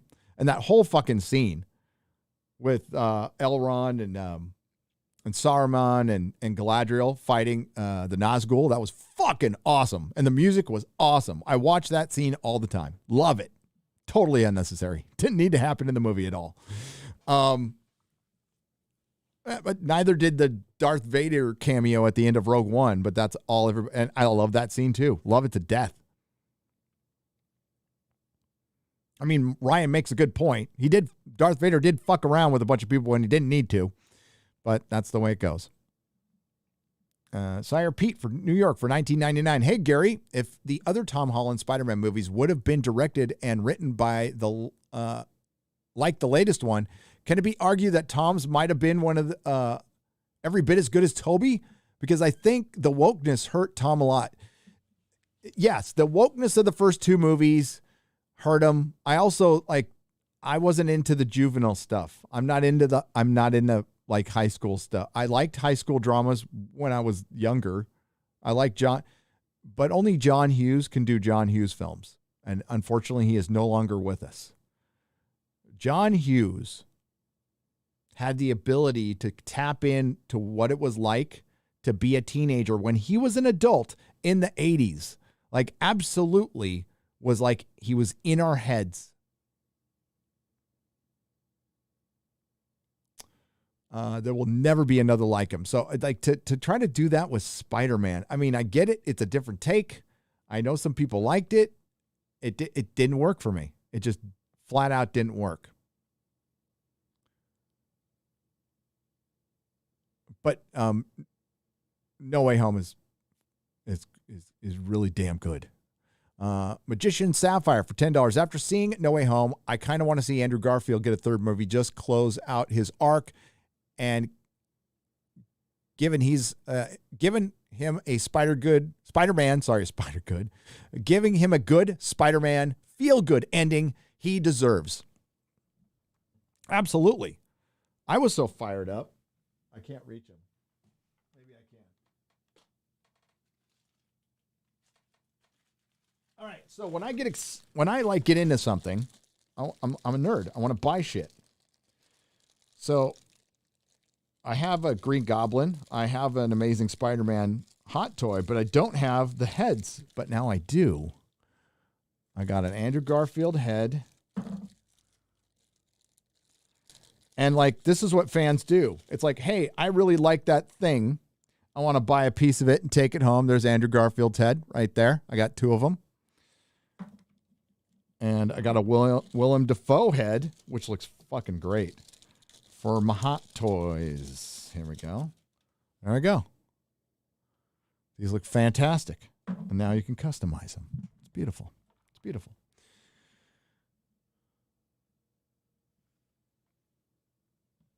That intro rap is getting clipped and posted to every member of G4 TV social media until I am banned for life. Oh, hell yeah, David Stowe. Thank you. I mean, that's terrible. You shouldn't do that. That would be wrong. Google image search possum and guess what G4 presenter it looks like and play the What Animal Do You Look Like song from Craig's News live play. Oh, Craig's News. Maybe later in the live stream. Draco is here. He says, Frelling snowstorm. Well, I'm here for now. Stream on. Stream on to you. Stream on. Stream on. I read that one. Uh-oh. Message detracted. Why? What happened? Sorry that happened. Gray Man here says he loves me in a platonic way.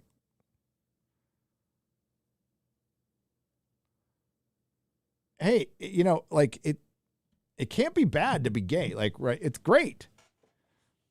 I'm just not. 2 male incomes, that's a lot of money in the household. The pink economy is real. That shit is real. Just not. Here we go. Uh-oh. It won't roll up there, but I'm going to read it anyway. Here, we can do this. We can do this instead. Boom. Hail, my favorite time of day. I came across something interesting the other day. Found my grandpa's old film reels, posters, and whatnot from his time in the business. Oh, shit. There's a lot of good stuff here, including a Revenge of the Jedi promo poster. No way. Dude, frame it. Frame it. Yora Zuya. Frame that thing right now. I used to have one. I don't have one anymore. I do have a banner of Spider-Man with the Twin Towers reflected in his eyes from the store. Culture Casino, what's up? Just uploaded a video about Lucasfilm and U-Haul. LOL, you did? What's the what? Did they run out of did they need a is Lucas, are you treating Lucasfilm like a lesbian relationship? It's been over a year. It's time to break up. Again, I'm not saying that was a good joke. I'm just saying I write them myself on the fly. Maybe someday I'll have 10 writers and then I can still get shit wrong. I'd rather get shit wrong on my own, to be honest with you. And I can't call Frosk out. She knows more about video games than I do. When is the Orlando meetup? Would love to meet you all. Pursuing Paranormal. Oh, I like paranormal stuff for $1.99. October is the date we are shooting for. So this is rough. This could change, okay? It's going to be 3 meetups this year. Big ones. I mean, other channels are going to do smaller stuff too, but the ones I'm going to be at, there's going to be 3. So Texas, which is going to be the grand reopening of Nerdrotic. That's going to be March, April. Then summer, sometime in summer, we're going to Vegas. Yes, we're going to Vegas in the middle of the damn summer, but hopefully by summer, Vegas's stupid fucking mask mandates will be over. Now, if the mask mandates are still in play, probably not going to go there. Even though the event place that we're going to go to is not going to enforce them, people don't want to wear masks in casinos. It's lame as fuck. But if the mask mandates are gone, we will be returning to Vegas. We will be returning to the Millennium Fandom Bar. The difference this time will be I'm renting the whole damn bar out just for us. So that will be the difference.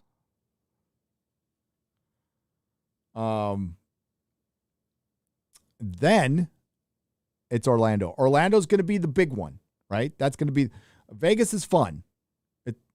That'll be the moderately big, but Orlando's going to be the big one. We're going to try to get a bunch. I mean, because it's not just going to be about like me or Geeks and Gamers. We're going to try to get Critical Drinker out. We're going to try to get Az out. We're going to try to get Mahler out. We're going to try to get Eric July out, Dan Vask. We're going to try to get everybody out.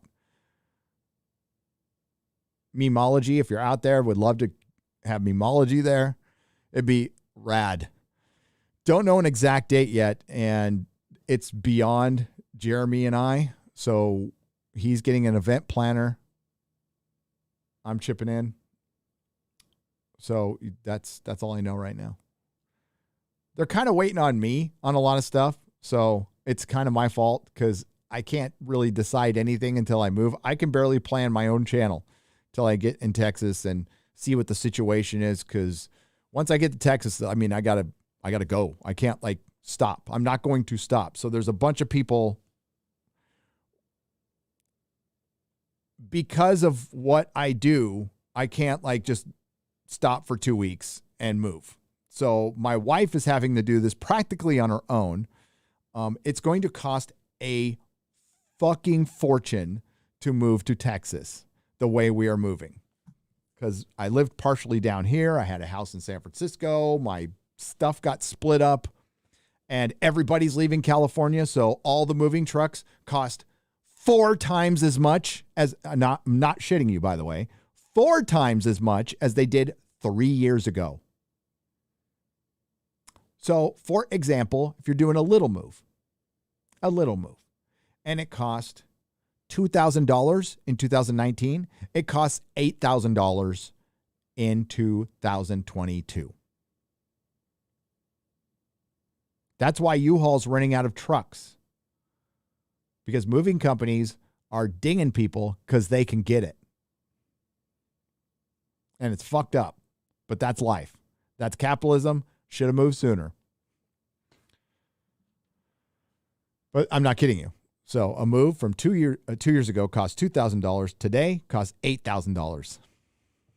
So if a move cost $10,000, if a move costs $6,000, times it times 4. It's fucking ridiculous.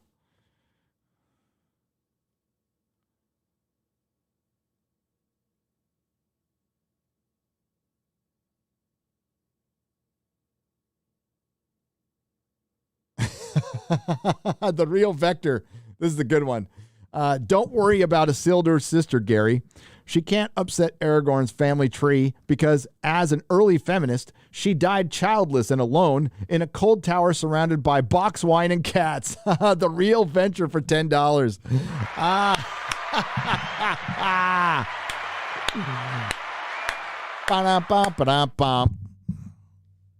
You know it's true.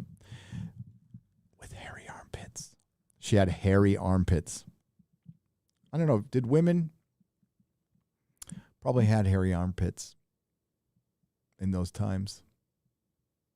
Well, definitely the common women did. I don't know about the royals. They probably did too. But she probably berated hers. Boba climbs out of the Sarlacc pit with his armor on, then goes back to see if he left his armor in it. Then he almost gets eaten again. Who is this dingo? Taker 610 for $5. So yes, I haven't watched Boba Fett, but I know Boba Fett climbed out of the Sarlacc pit, had his armor taken from him by Jawas. Boba Fett later, looking for his armor, goes back to the Sarlacc pit that he clearly knows his armor isn't there anymore. Because they're making this shit up as they go. Because they're not putting any effort into this because it's obvious. Because Disney knows there's enough people out there who will just watch whatever. They could just have Boba Fett taking a dump for 2 hours and a bunch of people will watch it and defend it.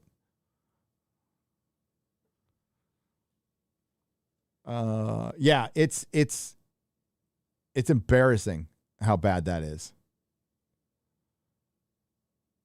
But that's Disney. That's Disney. It's no different than the Marvel stuff. The Marvel stuff is just as fucking bad. It's just as bad. And they're worried. Oh, yes, they are. They are really fucking worried. Oh, my God. To all the detractors out there. Oh, man. To all the detractors out there going, Disney's not worried. They don't care what people say on YouTube. This is just a hate group. Oh, yeah? Why is the director of a movie reaching out to me?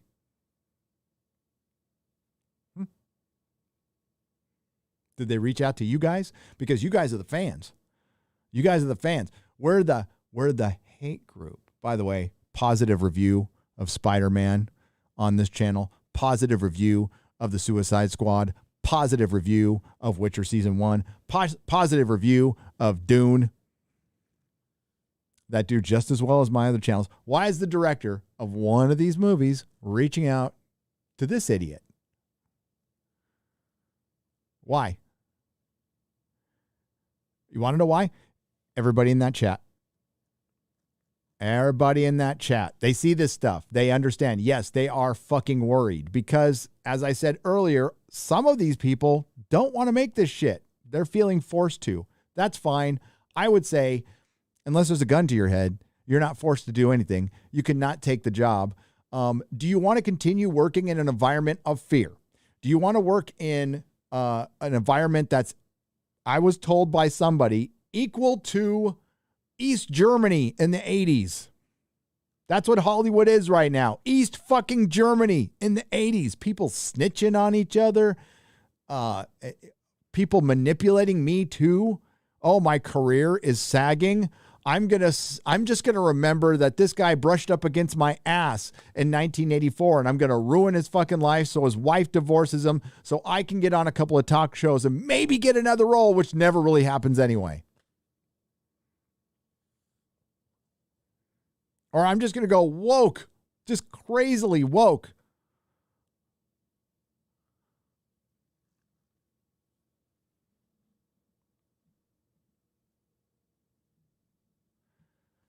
But yeah, it was if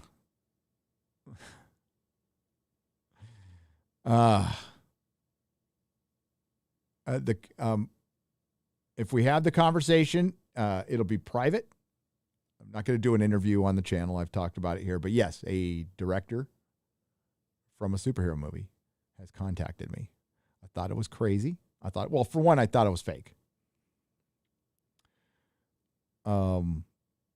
Turns out it wasn't. So we'll see what happens. I'll let you know. I was not told to not say anything, so I'm going to say anything. My job is to say things. I hate not saying things. There is some shit I'd love to tell you right now. And it's only because I signed an NDA and I don't want to get sued. But yeah, I'll tell you who the director is soon. I'll tell you if there's more than one of them. I'll tell you what projects they're working on.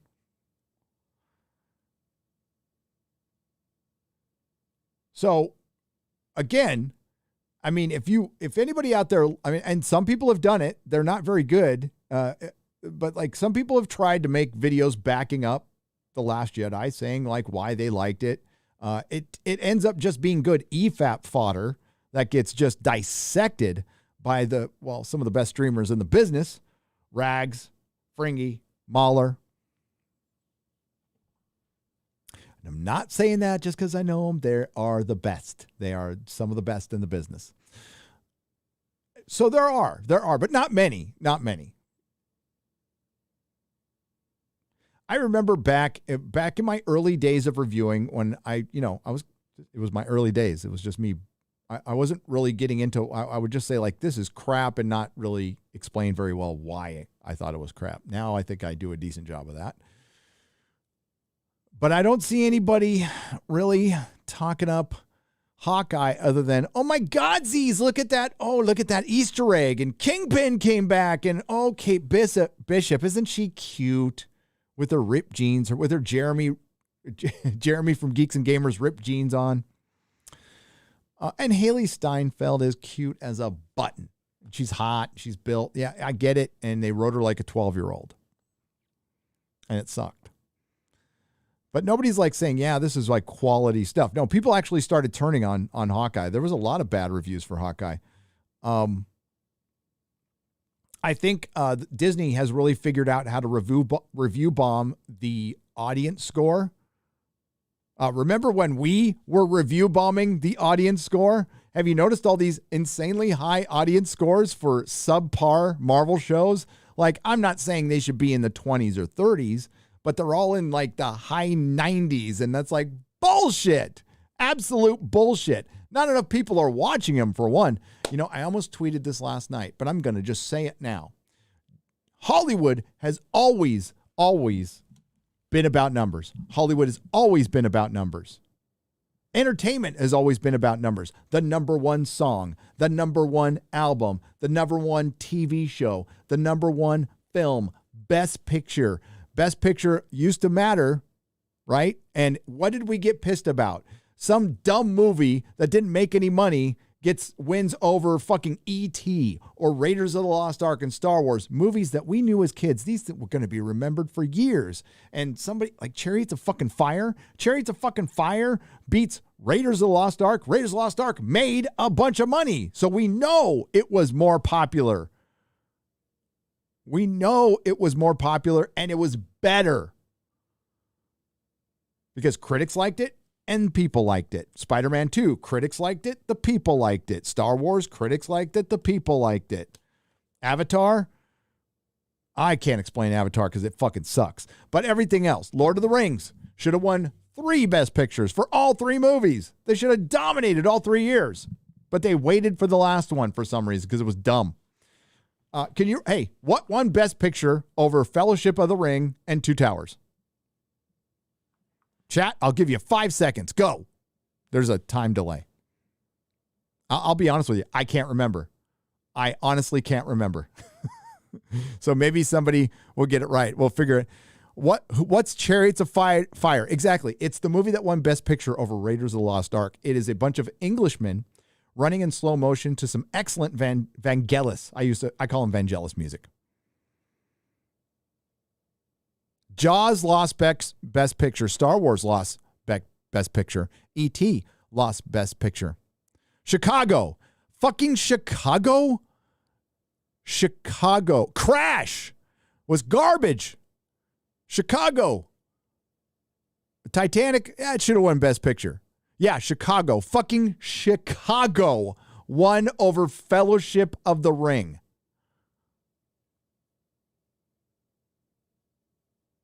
A Gladiator's debatable. I liked it. I don't think it should have won Best Picture. I don't know. I don't know. But it did win Best Picture.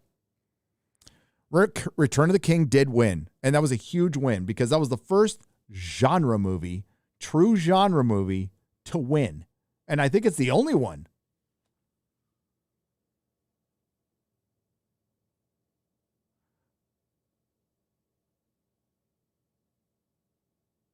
Titanic sucked. Chicago is garbage. You're right. So I think I've made my point. Hollywood has always been about numbers. So why don't streaming services share their numbers? In a town that's always been about numbers, always been about competition. And those numbers create hype, free publicity, same thing. And more importantly, FOMO, fear of missing out. Do you think Spider-Man No Way Home would be doing as well as it has if we didn't know the box office numbers? No, of course not. It is totally hype driven. Once that had a awesome weekend, all of a sudden everybody's all, fuck, I need to go to Spider-Man No Way Home. Everybody's talking about it. I don't want to be the one missing out. FOMO, FOMO, FOMO. So why don't streaming services, billions of dollars are put in these streaming services? They're not sharing their numbers, fighting and competing against each other. You want to know why? Because the numbers are shockingly low. That is the only explanation. I know somebody can come out with some rationalization. You're wrong. It's because the numbers are low. Otherwise, they'd be sharing them. If Boba Fett was being watched by 10 million fucking people a day, you don't think Disney would be talking about it? Because they do occasionally, on a very rare occasion, go, wow. And I'm not talking about some third-party service. I'm talking about hearing it from Disney, hearing it from CBS, hearing it from Netflix, hearing it from Amazon. Actual numbers. We've heard it a handful of times over the last 5 years. You want to know why? Because the numbers are low. Nobody's fucking watching this shit. Star Trek Discovery is probably getting watched by 20,000 people. Prove me wrong, CBS. Prove me wrong. I'm talking about like when an episode premieres on the opening day, I'm guessing it's 20, 30,000 people. Basically, what I can get in an hour, sometimes 2 on a video, what Critical Drinker gets in a minute, what Mahler gets in a minute. The amount of people who are watching Timcast IRL every day.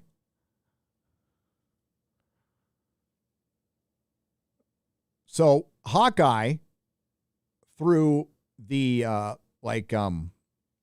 set-top boxes, was watched by, according to this data, which is not perfect, Nielsen data, was watched by 1.5 million people over 5 days, which was 300,000 people a day. Okay. Were they watching a full episode? Did they check in for 5 minutes? Did they check in for 30 seconds? Now, Netflix has all this data. Disney has all this data. Amazon has all this data. The reason they cannot come out and bullshit us is because they are publicly traded companies, and that would be against the law. For example, if they said, well, actually, Boba Fett is being watched by 100 million people. That's the ticket, 100 million people. An investor would question that and go, really? And then if they found out, that would be big trouble.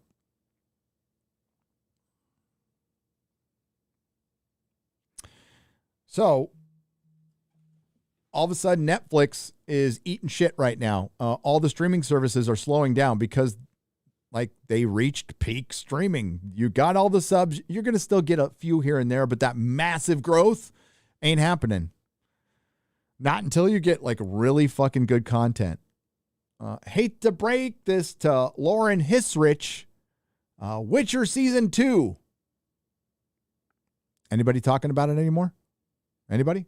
Hello? Cobra Kai. Anybody talking about it anymore? Nope. They're gone. They're gone. The binge model, number one, it's stupid. It's a dumb business model. I know a lot of people still love it. Guess what? The binge model always exists. It does. It's just not smart to drop everything all at once. I know impatient people want to watch everything at once and just consume and consume and consume. But for one, you don't watch something the right way. It doesn't resonate, and it's horrible business. That's why Disney decided to release their stuff weekly, and Amazon changed their mind and decided to release their stuff weekly. CBS releases their stuff weekly. They now need to do one better. They need to release it at the same time. They can't release it at 3 a.m. They need to release it at 6 p.m. And sorry, the rest of the world, prioritize on America. Or find a time to where it's maybe morning in the UK and evening for us, or vice versa. Try your best to get as many people to watch it at once. And then maybe you can have another water cooler show. Now, House of the Dragon on HBO Max, which would probably be woke garbage, but it's going to be it's 6 o'clock Sunday night, just like Game of Thrones. So it'll be 9 Eastern, 6 Pacific time. It's probably smart. It's probably pretty smart. And then there's filling your stuff full of woke bullshit. Doesn't matter what time you release it. Doesn't matter if it's weekly or not. If it's filled full of woke bullshit, people aren't going to largely watch it. You're going to alienate automatically half of your audience. Automatically. Every time you bring up racism. And it doesn't mean you're offending the racist. It means people are fucking sick of it. They're sick of the accusation. They're sick of the reinforcement of that whole fucking idea, which is complete bullshit.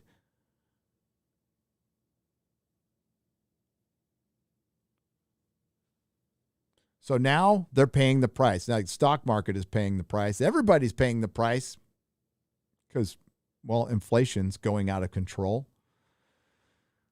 And inflation's going out of the control. And I'm all for, I think I heard somebody blame the corporations for the inflation going out of control. I can't remember which YouTuber it was. Ignorant statement. No, we printed too much money. The government created the inflation. The government cannot help business. They can only hurt it. And I'm not a champion for giant mega corporations, although I love capitalism. I do. The government created the inflation by closing down businesses and printing money like you could just print money and not have consequences. Well, the people who were printing the money knew there were going to be consequences. They just didn't care because they wanted to win at all costs. So they won. And then they said they deal with it later. Probably blame the other side. That's usually what happens. But now they can't. Crime is out of control. Inflation's out of control. Shit's starting to fucking fall apart. And people are leaving. People are leaving cities.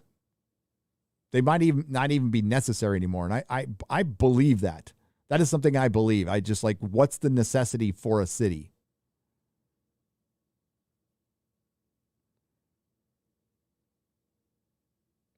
the last 2 years I lived in one, I rarely went downtown. They made it almost impossible for cars to be welcome. It cost a fortune to park. I was like, fuck it. It was easier for me to get on the freeway and drive to Daly City and buy my shit. It was cheaper. It was farther away, but I got back and forth quicker. Oh, Hollywood's suffering the same effect.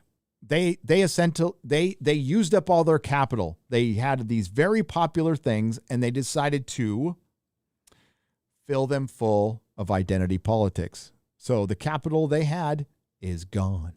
It's gone.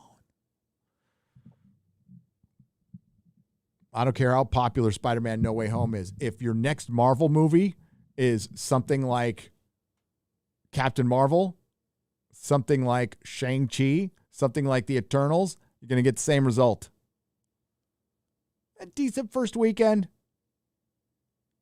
and then it's gone. And back to the streaming services. Yeah. Witcher 2, Cobra Kai. Cobra Kai's popular and it's good. It's actually good. It should have released weekly. More people would be talking about it. It'd be a bigger hit than it is now. Dummies. They're dummies. They're going to figure it out eventually. Netflix doesn't want to change right now because that's what they're known for, is the binge model. And they're afraid they're going to lose more subs from it. That's the only reason they're not changing. They know they have to change. They're just afraid to. Why is my phone buzzing? I got to remember to turn my phone off. Okay. Let's get back to the chat. What time are we looking at? 1:11. Okay. Got a little while here. Before I got to go make another video. I got a Nerdrotic daily video coming out later. And I'm going to be on to my next video. I'm just not going to say what it is because people are going to go, Picard. Well, tell you what, I've got till March 3rd. March 3rd is when, did you know a Picard trailer came out on Friday? It did. Did you care? Did it trend? Guinan's in it. Yeah. And Q. But nobody cares. Nobody cares. I should be excited about this. I should be excited. You know how I had to find out? Somebody had to tweet it at me because I'm blocked by fucking Star Trek on Twitter. So is Robert Meyer Burnett. I can kind of understand why I'm blocked, but I can't understand why he's blocked. Has it really been 24 months? Geez, says Trucker Rob. Yes, you've been a member for 24 months. Thank you. Larry Herzog Jr. Happy Monday to you, Gary. Starting a couple of YouTube channels, biblical and theological, and the other geek related stuff. Working sobriety, need new sponsor. Dude, I'm going to need a new sponsor too. When I get to Texas, I got to look for a new sponsor. I said goodbye to mine. I'm going to try.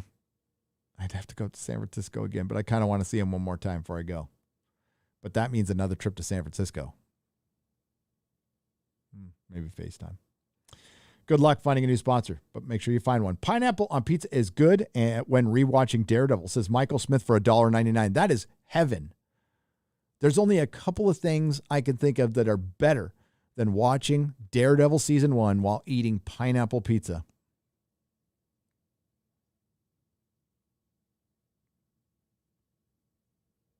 Sad to see a super cool character like from The Empire Strikes Back ruin like Boba Fett. Hail and all the best on the move. Thank you, M. Tax Shark, for being a member for 13 months. Boba Fett as a badass villain is too masculine. So I hope you're seeing the through line here, the theme. They emasculated Hawkeye. They emasculated Loki. They emasculated Falcon and Winter Soldier. They emasculated Vision. Look at the power structures. They emasculated Luke Skywalker. They emasculated, deconstructed, and destroyed Han Solo. They emasculated the Emperor. And they emasculated Boba Fett. And what did the Mandalorian do in his final episode? I love Gina Carano, but he was protected by 3 women while he was carrying a baby. Jon Favreau wrote that.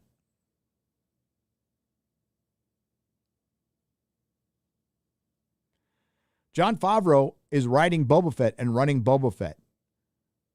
Do you still think he's the savior of Star Wars? You can like it. You can like it all day long. You can like whatever you like. I doesn't bother me at all. Star Wars is still very profitable for Disney, but it's eroding. It is eroding. The last numbers I saw were from 2019, which were very good. I haven't seen any since, but it was still falling at that point. Hail Nerdrotic, new Lord of the Rings series thoughts focused around a dark Numenor queen who lived in Osgiliath with her cats. Maybe, Tor, you're not going to be that far off. Thank you for the 50 Norwegian krona. Now, there was Numenorian queens. Very progressive society. I don't know. Yeah, it sounds to me like they're either going to jump around time, like large amounts of time, because we're dealing with people, Numenorians who live hundreds of years, elves who live forever unless they're killed, dwarves live hundreds of years, a couple hundred years, hobbits live, they can be, they live slightly longer than humans, and they're in it, and they're not supposed to be in it. So we're dealing with 3,500 year time period.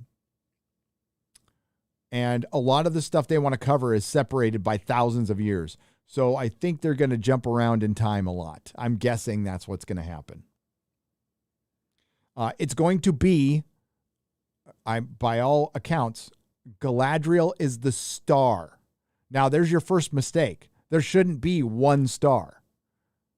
What did Game of Thrones get right? Well, it had multiple stars. Who was the star of Game of Thrones?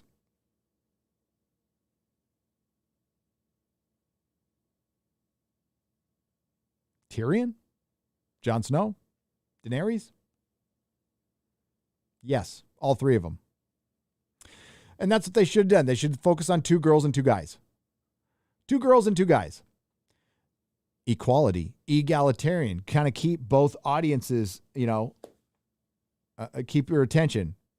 You just split it between 2 guys and 2 girls. Give them equal time. Nope. It's going to be Warrior Galadriel. Warrior Galadriel. Do I know this for a fact yet? Maybe. We'll see. No, I don't know it for a fact. Hey, Gary, any recommendations for new indie comics? Says Professor Chaos for $2. That's a good question. I'll get back to that in just a second. WG for $10. Gary, how do superhero director emails get by your antivirus software? Do they get directly to your spam folder as well? Yes. Yes, WG. They got a hold of me through Instagram first. So they got a hold of Mrs. Nerdrotic first. Could you imagine trying to be in today's high schoolers' heads? It says Major Snuffy for $20. I feel bad for him. I truly do. The ruling class has destroyed generations. Sam Christian for $21 says, Hail Henchman 21. I mean, Gary, yes. Go Team Venture. Liked hearing you were a Venture Brothers fans. Definitely one of the greatest shows. Welcome to Texas. Looking forward to the meetup. Hell yeah. Venture Brothers is one of the greatest shows of all time. Period. Okay, real quick. I'm going to reset. Eric July is launching the Rippaverse. He's going to launch his own comic company. He's got big plans for this. Eric July is a renaissance man. I have no doubt that he's going to pull this off, make something fun, make something good. It's going to take a while to get it off the ground. You can't just build an industry overnight. Of late, there has been a new independent. Now, there's always been an independent comic scene, right? But mostly the independent comic scene is Scott Pilgrim, Cal Arts, My Lesbian Lover, Blankets, whatever the fuck it's called, Bitch Planet, all that shit. All the NPR, PBS shit that's mostly from the Alternative Press Expo that Kelly Sue DeConnick and all that ilk came from. In other words, shit I didn't read.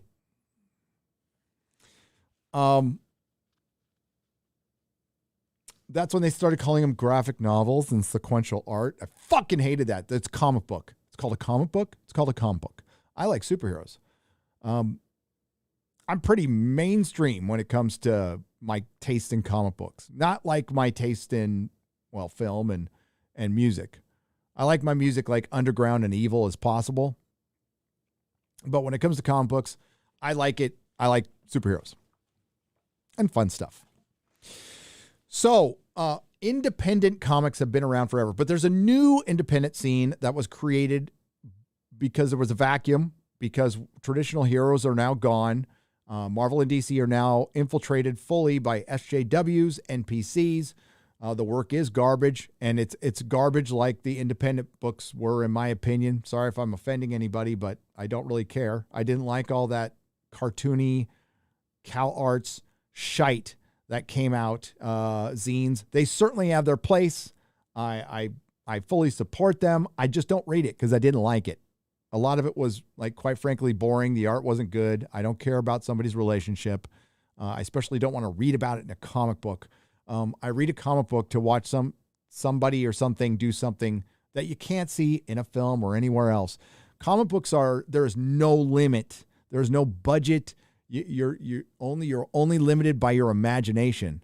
And that's why comic books can get fucking crazy. Like, oh, it's not there anymore. But Elric was back there. Like, that shit you can't adapt. You just fucking can't adapt Elric. And it's great. That's probably what makes it great. When it comes to independent comic books, my philosophy has always been this. And Eric and I have discussed this on live streams, but my philosophy has been, if you're going to tell stories, it depends on the kind of stories you're telling. So now it's a little different for film or for novels or even for graphic novels. If you're telling a one-shot story and you're crowdfunding it, okay, like put everything you're going to put into it. This is your one shot at telling the story. Take the time you need. At least it has to be at least a couple hundred pages long. And then you can like treat that like a novel. It comes out once every 3 years, 4 years. And I think that's something I could support. But when it came to serialized storytelling, the floppy, the comic book, it has to be good. It has to be consistent. Consistent applies to two things: the quality of the comic book, and it has to come out consistently, but that also goes with timely. So good, consistent, and timely. So when I had a guy come into my store and wanted to push his independent book, I would say, how many do you have out? Do you have a sample? Is it good? If it's good, when's the next one coming out? Because too often it was like I read these great comic books and there was just never a follow-up. And it's like, I can't push that. I can't. I'm in a store. I sell stories. And I want the stories to either continue or finish. Now, if it's a one-shot, no problem.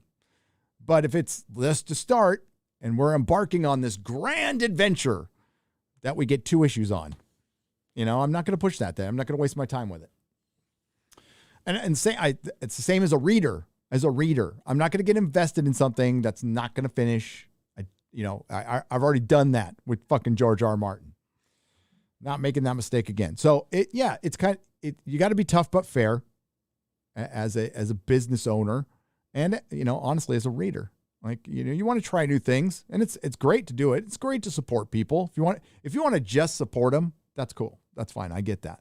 But if we're talking about like, all right, We're going to make stories. We're going to make great stories, and we're going to compete against the market. Something Eric July he's calling his shot, and I respect him for it. And I think he can. And he's right. We can compete against these entities.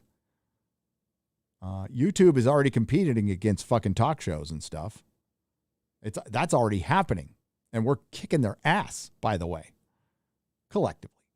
I'd say the other sphere where you can legitimately compete is comic books, because Marvel and DC are falling, and the parent corporations that own them are less and less interested as each day passes. But there's still a huge market out there. Well, how can I say that? Back issue sales are nuts. They are fucking nuts. Personally, that's all I'm doing right now. I'm not buying any independent comic books right now. I'm only buying, unless it's there was Last Ronin and Keanu Reeves, and I have I have like 9 that I've ordered on Indiegogo that I haven't received yet. But I might try something new, but quite frankly, right now, all my purchasing power that would have gone to new comics, so it's a lost sale, is going to Bronze Age back issues. And I'm getting DC stuff that's really cheap, and the stories are great. The art is great. The stories are great, and it's stuff I haven't read. And I could read that the rest of my life. I'm fine. But the one amendment I will make onto my independent philosophy that goes all the way back to when I owned a comic store. It has to be good. It has to be consistent. It has to be timely. And the new one is you need to treat the paying customer with respect. Now, I saw Eric talking about gatekeeping. I agree with him. Gatekeep all the SJW fucking fools out the fuck. Keep them out. Now, how do you decide? Well, it's got to be a blatant one, honestly. It's got to be a blatant one, like somebody who's clearly coming in with their Che Guevara fucking t-shirt and their blue hair, wanting to just tear your shit down, and they're not about it at all. You know, the kind of person that, for example, writes blogs about J.R.R. Tolkien saying there's, black people exist, J.R.R. Tolkien. That's not a fan. That's the kind of person you gatekeep the fuck out. If you want to enjoy Tolkien, enjoy him. If you want to yell at a dead man to tell him something that's about modernity, a guy who's been dead for damn near 49 years, you're not about the fandom. You're not about making it a better place. You're not about, because fans love to share. They love to share. That's the first thing they want to do is, you like this good thing? I like this good thing. Let me tell you about the good thing I like. You tell me about the good thing you like. And we'll just talk about all that shit all day. That's mostly what fandom was. That's what 99% of the conversations in my comic store were. You know what they weren't? I didn't see representation in this. Just never happened. And I owned a comic shop in San Francisco. And I never heard that shit. Treat the customer with respect, though. Treat the paying customer with respect, or you're no different than the creators at Marvel and DC. End of story. I see people acting like the people at Marvel and DC. Then I'm done. Bye. And you know what? Not going to say a word. Not going to say a word. Just going to take my money elsewhere.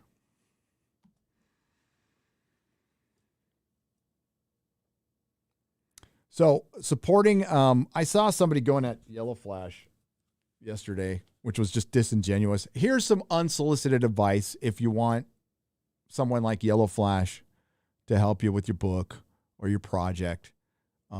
Don't come out with an insult. Don't come out like, hey, grifter, you suck. You should support my comic book. I don't think Yellow Flash is going to respond well to that. I mean, I might be going out on a limb by saying that. Yellow Flash supports a lot of people, by the way, and that's good. But I wouldn't lead with that. That's just something I wouldn't lead with, is an insult. You just want to be nice. That's all. You don't have to kiss anybody's ass. You could just go, hello, I would like you to support my book. How hard is that? You might get a no.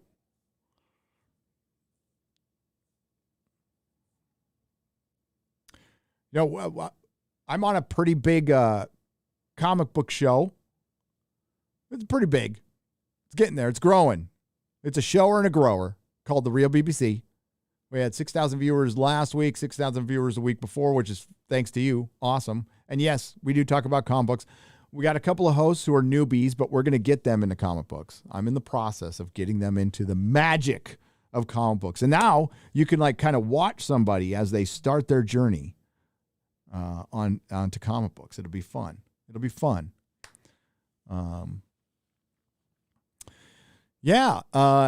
Right now, I just kind of, again, I focus on back issues. I'm not seeing anything that's super exciting yet. Now, I haven't seen everything. But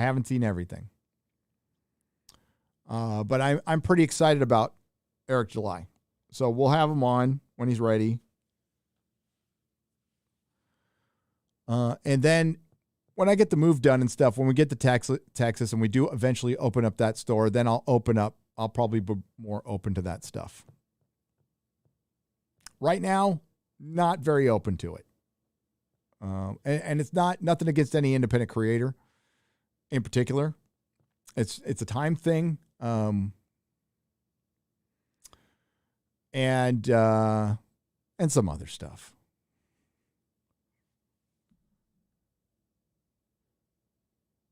Because the foundation of my channel is about treating the customers with respect. I don't do everything perfect, but you haven't heard me go after anybody, any fans of a channel or any customer, because I don't do that. I got my eye on the prize.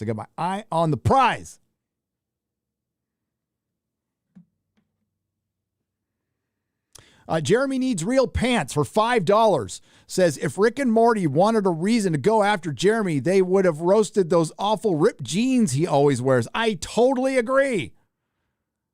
But I think they wear ripped jeans too. So maybe they thought, well, that's the one good part about him is his ripped jeans. Chronicles for 10 British pounds. Joining late, Gary, did you see the comment somebody left on your Lord of the Rings video from yesterday? Inside Info said that there had been a mass walkout of the show after J.R.R. Tolkien's son died.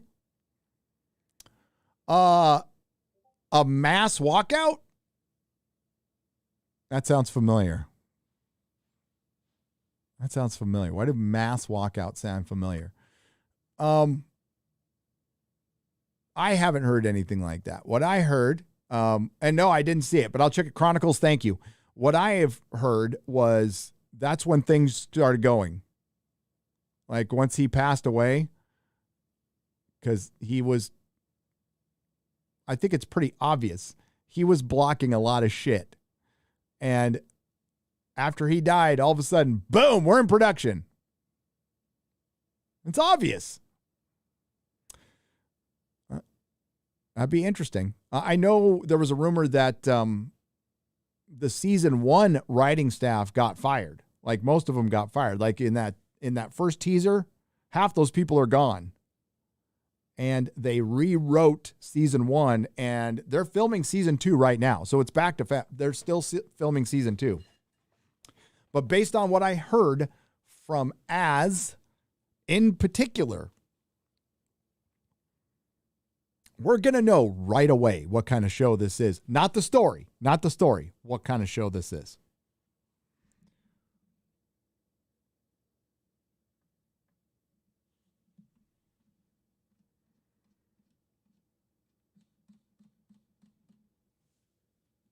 Folkert Cornell's, thank you for the 10 British pounds. Oh, it's 10 euros. And thank you for the super sticker.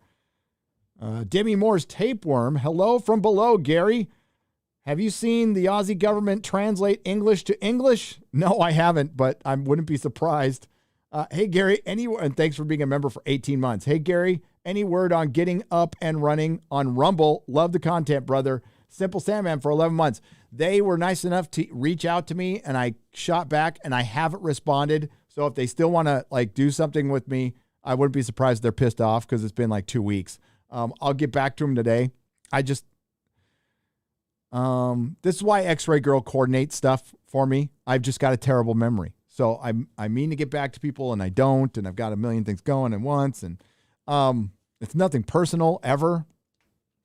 I need to get back to Christian and Toto because he wants to interview me, and I need to get back to the Rumble people. I need to get back. I got back to that director who reached out to me. There's a bunch of other things I need to do. But yeah, I'll get on Rumble. I just don't like to be a million places. I know you got to support alt tech. I do. But after the Getter thing, like, you know, Joe Rogan says Getter's great. I'm like, okay, I'll go over there. I'll try it. Then all of a sudden, no, Getter's a bunch of commies. I'm like, I just deleted my fucking account. So I'm sorry to anybody who was following me on Getter. I just said, fuck it. I'm done with this shit. So I'm on Minds. I'm on Twitter. I'm on YouTube. George is calling me. I'll have to call George back.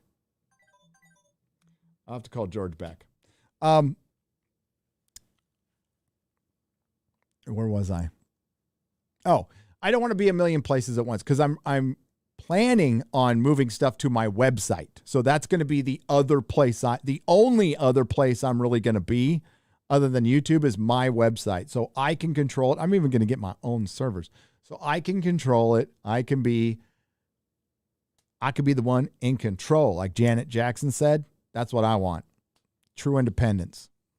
I mean, is it true independence? No, but it's not having to rely on somebody else, a third party or anything else. So that's the plan. I'm trying to keep it simple because that's what works best for me. I'm not going to have a bunch of people. I'm not going to have this empire. I just want to keep it nerdrotic, and I want to be the one in control. Now my phone's going crazy. Ooh, piece of candy, says Manowar665, the neighbor of the beast. Thank you for being a member for 20 months. I find it insultingly funny when there's idiots who say Shang-Chi is a good kung fu-like movie. They have never heard of four Ip Man movies of kung fu hustle.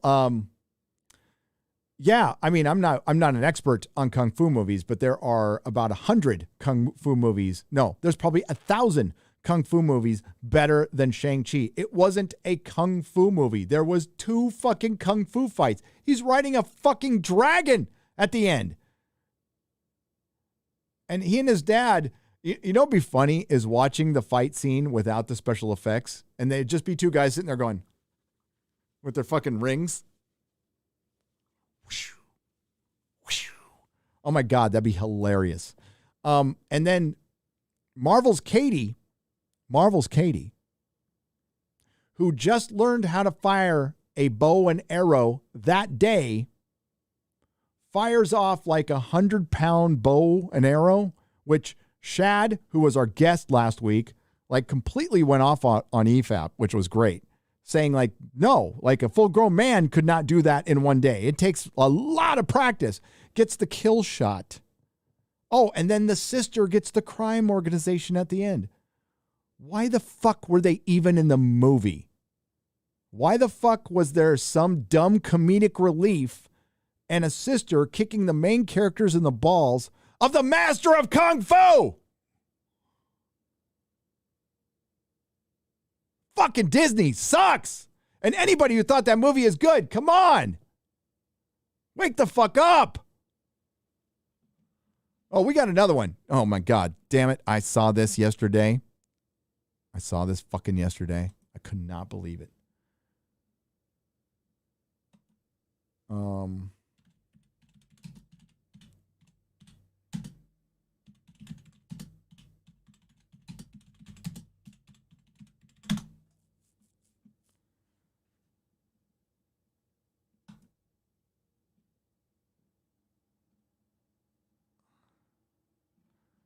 Is this the right article? God dang it.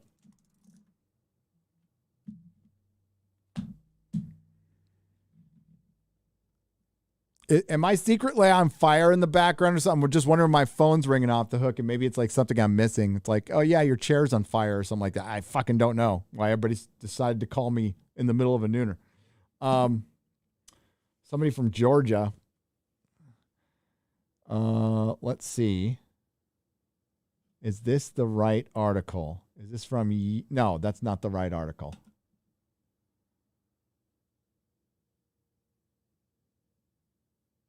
Hang on just a second, folks. Hang on just a second. It's going to take me a minute to find it because I got to go to Ryan's channel. Got to go to Ryan's channel, who just did an article on, just did a video on the Star Cruiser, and I got to see what the headline is. Oh, yeah.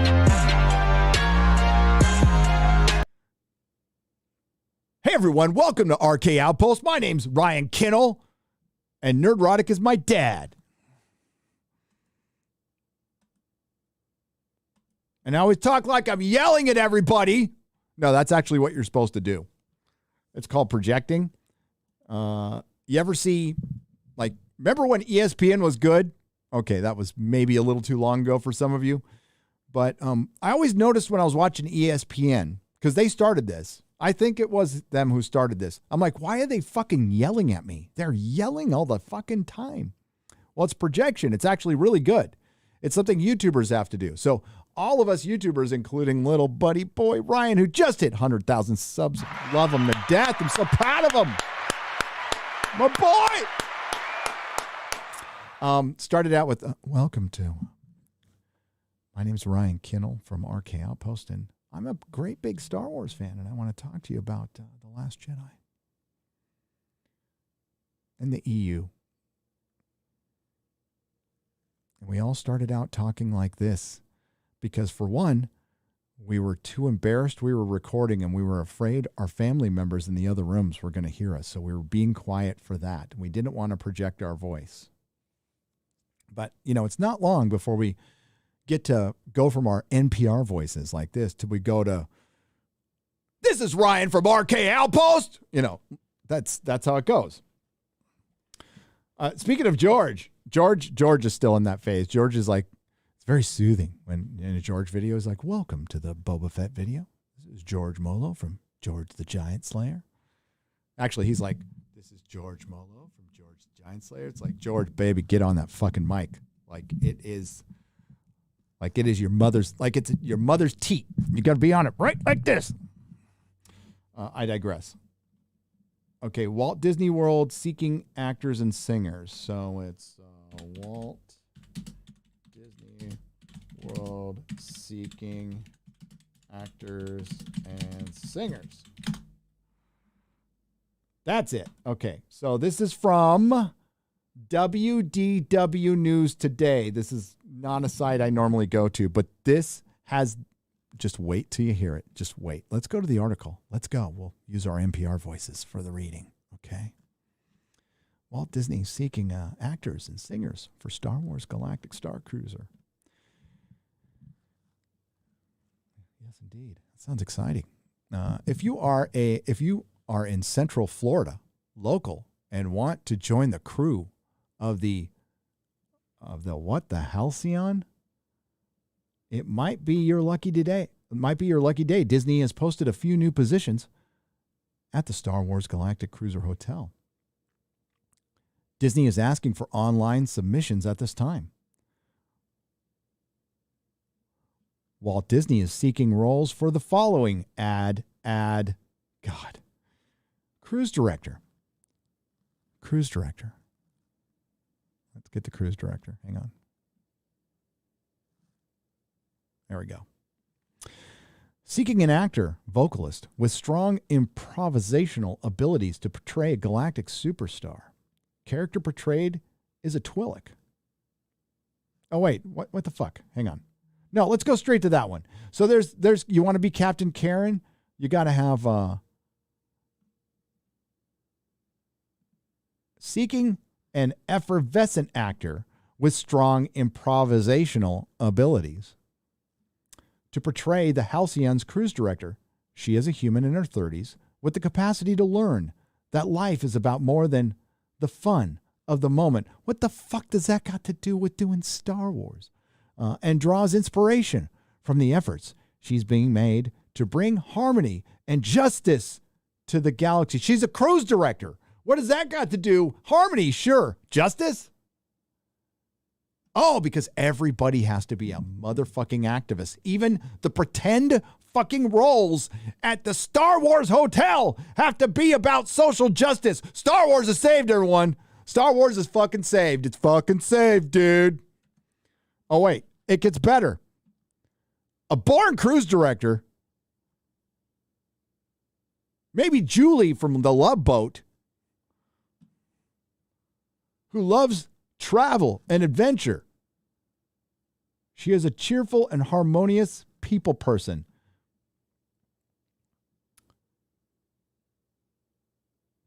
Wow.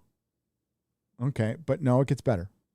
We're going to skip past Ship Mechanic. We're going to go to Galactic Superstar, the Twi'lek. Remember the Twi'lek and that awesome song? Remember when we roasted that video on Friday Night Tights and then they fucking took it down 10 minutes later?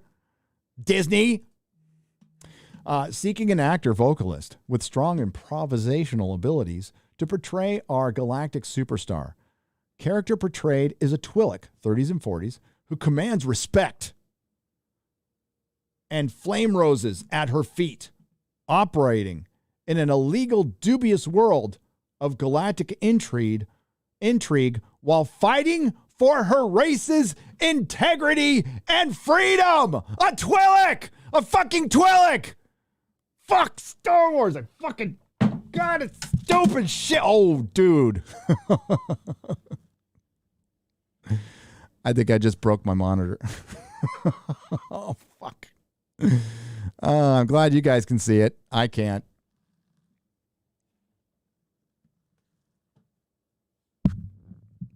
Twi'lek. Twi'lek social justice.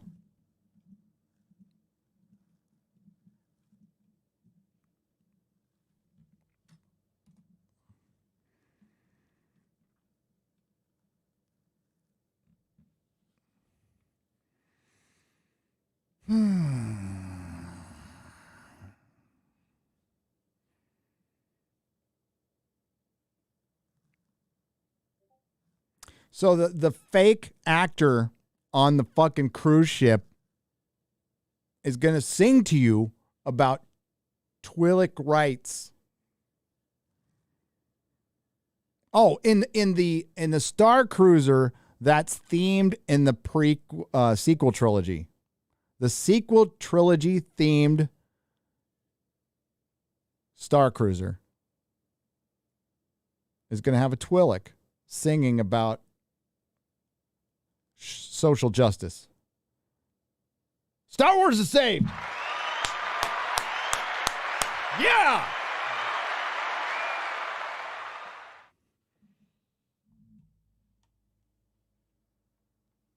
Here, I'll take a picture of what I did to my monitor. Fuck. This monitor was not cheap. God damn it. See what happens when you lose your temper?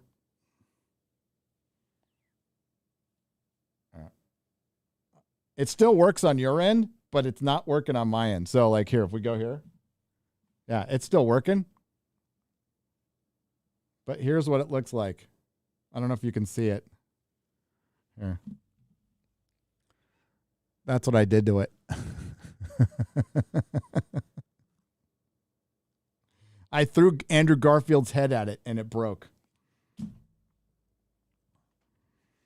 I still got it. My arm has still got it. That was very irresponsible. Fuck. Fucking $500 monitor. Okay. Oh, well.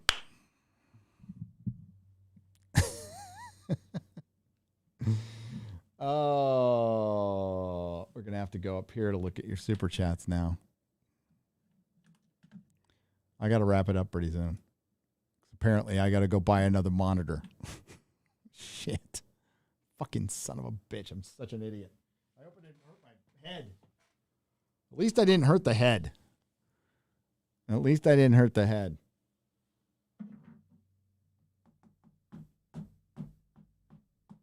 No, it's done. Fuck. Okay.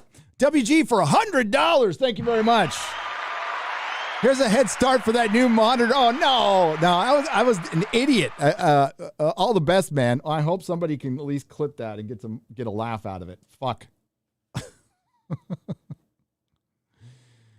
When I heard Ryan say that in the fucking video, I'm just like, are you fucking kidding me? Like, I guess everybody reaches their certain boiling point, and mine was the fake Twi'lek on the fake Star Cruise that you're charging $6,000 for is going to remind you about social justice.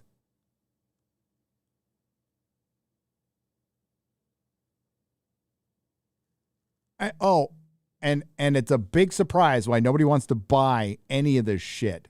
It doesn't look like Star Wars. It doesn't sound like Star Wars. And they're going to be pushing their social justice shit on your fucking cruise.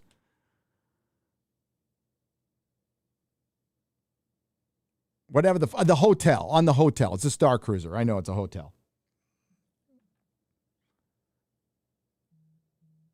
Disney sucks. They're lame. Star Wars is now lame.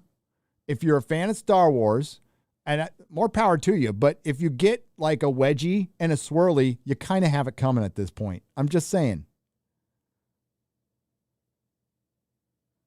If I become a fan of Star Wars, I have a wedgie and a swirly coming at this point. It's like enjoying Kurtzman Trek.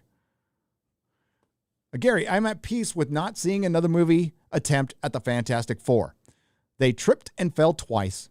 Only highlight was the chemistry of Chiklis and Evans as Ben and Johnny. I agree. The third time was a train crash, dumpster fire. What they did to Doom was awful. Street Night 1 for $1. It is my belief that they have waited and waited and waited to cast a Fantastic Four because it's not going to look anything like the Fantastic Four. So we'll see. The Fantastic Four will only work if you're all in. And I mean all in on the comic book aspect of it. And you need to adapt Lee Kirby Fantastic Four. Not Jason Aaron Fantastic Four. Not even John Byrne Fantastic Four. Not yet, anyway. Lee and Kirby Fantastic Four. It's the only way it fucking works. We'll see. The Fantastic Four it seems goofy to a lot of people, to a Marvel fan. Like, they're a Marvel fan when they like the Fantastic Four. Not just a Spider-Man and a Captain America fan, like a Marvel fan. Like, I like it all. It's the Fantastic Four is the barometer on that one.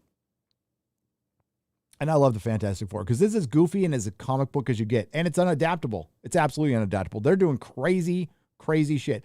And you need to figure out how to truly portray Reed Richards' powers. For one, Sherry from fucking Black Panther is retarded compared to Reed Richards.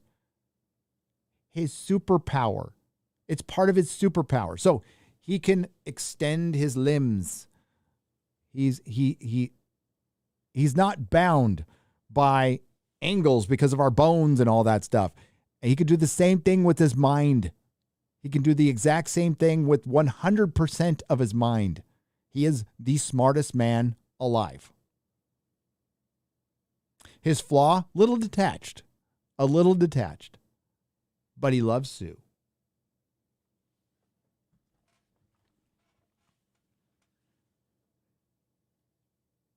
But no, I thought by showing Elastigirl in The Incredibles, you got kind of an idea of how badass Mr. Fantastic could be.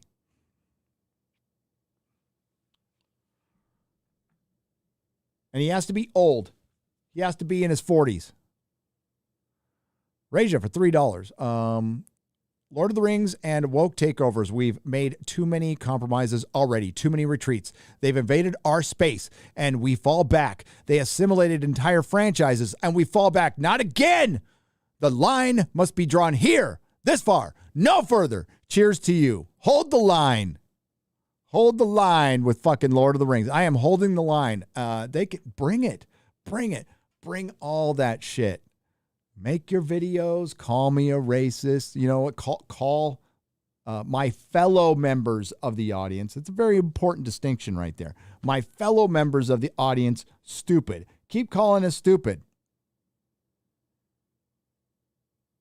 And I don't mean to insult anybody who say delivers food for a living. I think it's an admirable job. Hell, if I needed to, I'd do it. I love the gig economy. I would just say, before you're going to call an entire group of people stupid, self-assess a little bit. Self-assess. Do I have the authority to do this? Do I have the experience and knowledge to call out an entire group of fans who know their shit? Like, what is my experience based on? Is it based on, being a fan for decades? Doesn't matter how long you've been a fan, though. Doesn't long. But if you're going to call yourself, if you're going to anoint yourself something like an arbiter of fandom, like you're the one who knows what's right and wrong, then you better show your fucking cred. You don't need to show cred to say, I want to be a fan. Most people are like, hey, as long as you don't want to fuck this thing up, you are welcome. Look at the anime fans. They want to shower you with anime every time you bring it up. They're like, come to our world. It's great. And I love it. And the same with comic fans. But if you're going to go, well, this fandom is bad and this fandom is good, and I know the difference because why? Did you work? Did you work in Hollywood for any long period of time? And I don't mean making your own fucking movies and putting them up on YouTube. I mean, did you work? Did you work for Disney? Did you work for Warner Brothers? Did you work for Technicolor? Did you work for Ascent? Did you work for Deluxe? Any of the post houses? Any of the trailer houses for a long period of time? Did you sell comic books? Did you work in the comic book industry? Were you a professional in any way? Along with being a fan for decades. And again, this is just for somebody saying, because I don't think I'm the arbiter of fandom. I would never dream of saying that. I can pick out individual things, but I would never consider myself the arbiter of fandom or an expert of anything.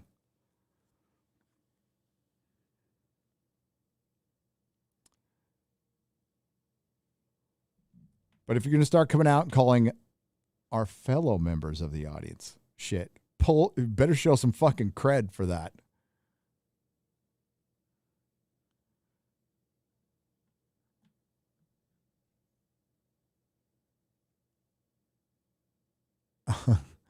WG, stop it. The soundboard is giving me trouble because last Friday I was pounding the button and I shouldn't do that.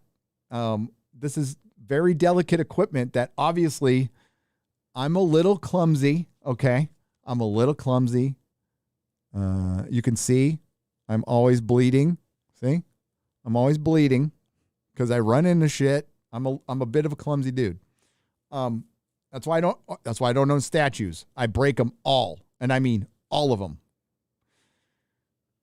But yeah, I'm a little rough with stuff too. I shouldn't be. Thank you for the $100. You didn't have to do this. Hell, Gary, sad to see your soundboard is giving you trouble, but you're in luck. I have Jitterbug now. I heard Jitterbug now makes nice, big buttoned, easy to read soundboards. Please use this donation to grab one. Leftover money can be used for a burrito left behind. Oh my God, Jitterbug.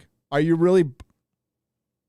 I know what that is. This is a toy from our youth, from me and WG's youth, which was about a century ago, right before the invention of the wheel and fire. Jitterbug. Jesus. Thank you, WG. Thank you. Shit. Believe this shit. Can't believe I broke a fucking... All for fucking Disney Star Wars, too. Ay, ay, ay.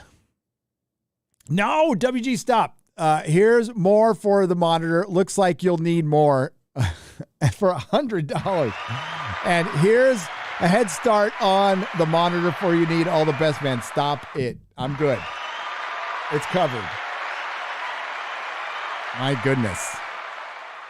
Those are donations. Those are circumventing Mama YouTube there. All right. I got to run. But before I go, I got to hit some Daniel for $100. Daniel, Gary, you're a beast. Keep giving the raw emotion. I'll happily pay for new monitors. I feel bad now. Thank you, guys. I will buy a monitor, and I will not throw anything at it.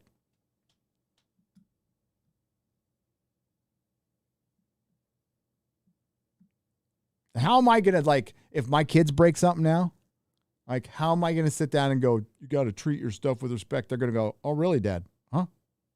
What about you? What about you? Now I can't say shit to them. Thank you, Daniel. Bless your heart. Gary, if you need a new sponsor in Texas, his name is Willie Nelson. Well, you might just want to consider another one. Just saying. Yeah. Thanks, WG. I will. I'm pretty sure Willie Nelson is one of those people who still thinks he's sober if he's smoking pot. And that's great if you're smoking pot, but you're not sober. You're not sober. What do you think about Tenet returning to being different than 10? Javier Ruiz Leon Jr. I think it'd be a waste of time. So we get a Tenet with an American accent or a Scottish accent, and we want Tenet as 10. If he doesn't come back as 10, okay, the Metacrisis Doctor, which would still be a little bit like 10, but maybe a little more human, I would be okay with that. But a brand new character, I think it's a waste. I think ultimately you got this close and then you wasted. Just bring back 10. You know, what they're worried about is that the artists are, and this is good, artists are ingrained. They don't like to go back and repeat old things until they get much older and they realize that's such a mistake of youth. It's so fucking stupid. If people like shit, go back to the old thing. And if it works, it works. It doesn't, it doesn't. Doctor Who, I don't believe has a chance yet. But if they're going to have a chance, retcon the Timeless Children, publicly state William Hartnell is the first, bring David Tennant back with Russell T. Davies, and don't be fucking woke. And then you get 70% of your audience back maximum. That's what I think. Gary, are you worried about the return of life on Mars? No confirmation, but it could come back to the BBC writer. Writers have supported the BBC on social media. Yeah, I would not watch it. It would just be life on woke Mars. Dirty Soul Monkey. Life on Mars is a great show. Great show. God, the BBC used to be so fucking good. Mirror reported Jodie not getting a regeneration scene full reboot. Sent your link on Twitter. Says Andy LDN for $4.49. I read that. I did read that. So the Sun, I believe, the Sun, the bastion of journalism, is reporting that Jodie did not get a regeneration scene. And yes, it's going to be a full reboot.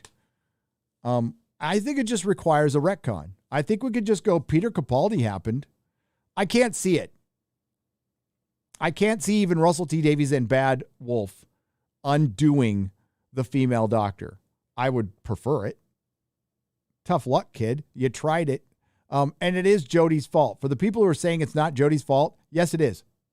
Yes, it is. She could have done a lot more to endear herself to the fandom. She just wanted the accolades of being the first doctor, and she didn't want to take what went with it, which was a lot of work. Knowing things weren't going to be fair. Knowing she was going to get more criticism because she was a woman. And you know what she did? You know what she fucking did? She did what a lot of guys would say, acted like a woman and cowered down from it. A lot of men would cower down too, to be fair.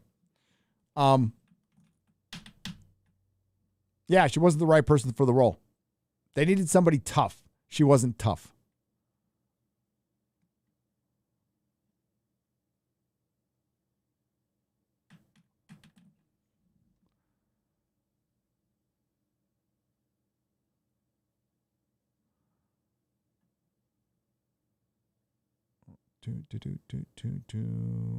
Guess I'll call George back. Okay, I got to run, folks. I do have to run. Thank you for being here. I got a huge square up coming up because I didn't even finish Friday Night Tights. That was a lot of super chats.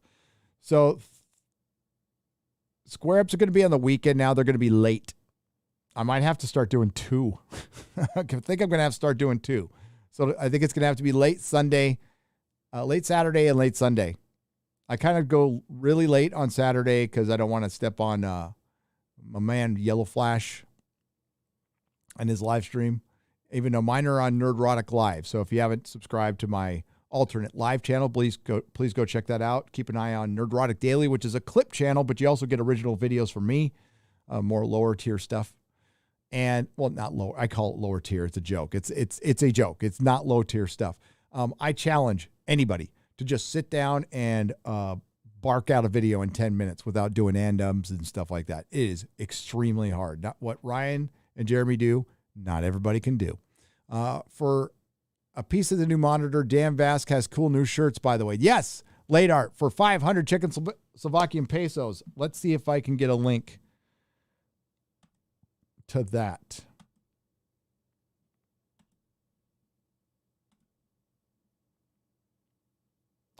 Let's see. Oh, yeah. Well, great. I can't. Hang on.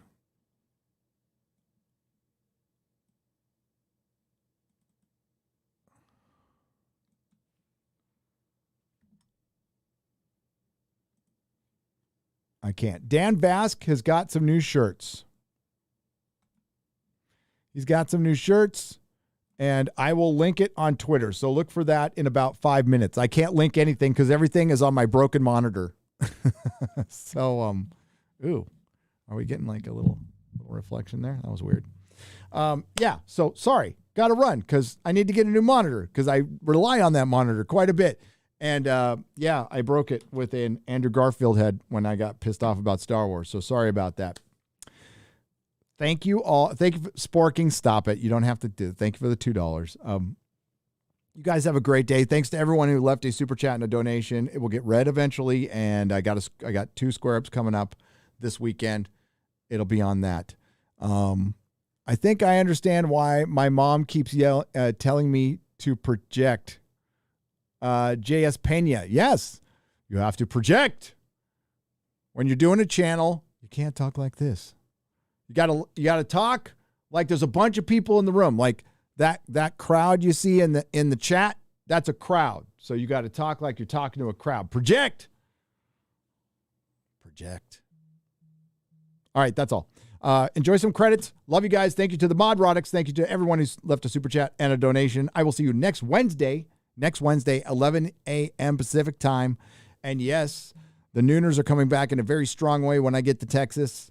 So Monday and Wednesday for sure. We're thinking about adding a third day. They're going to be at the same time. We're going to be in a studio. And there will be no monitors for me to break. That will be close to me. So until next time, everyone, remember, not all who wander are lost. And may the wings of liberty never lose a feather. Nerdrotic.com. You're about to get frostbitten. Fasten your seatbelts. It's gonna be a bumpy ride. All you geeks and gamers better stop jerking off to me, okay? I smell like burnt hair slowly stopping you. I talk to you like you're retarded because I think you're all retarded. I see the chat. I see you in the chat. Hit an F right now. Jerking off to your girl. Frostbitten. Press F. You're not jerking off. Frostbitten.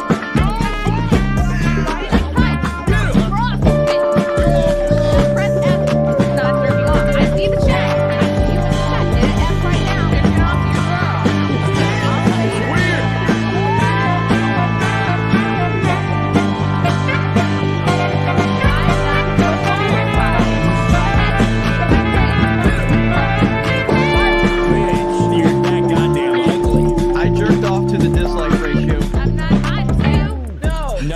What in the heck did I just walk into? Wow. People keep confusing me for prepubescent Justin Bieber. Someone in the chat called me Eminem mid-transition.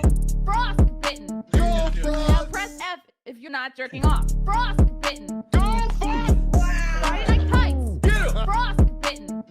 Now press F if you're not jerking off. I see the chat. I see you in the chat. Hit an F right now. Jerking off to your girl. I'm standing up for all the women at G4. Emily, Abby, Megan, Joe, Jake, Zipper, Pockets, Scissors, Tape Dispenser, and Filing Cabinet. X-Ray girl, she is a beautiful young Oriental. X-Ray girl, Give me cock. Ask them the price of cock. X-Ray girl, what is this for you to stroke your chopstick to? You don't like it? Go somewhere else. Peace. Work right now.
Do not come.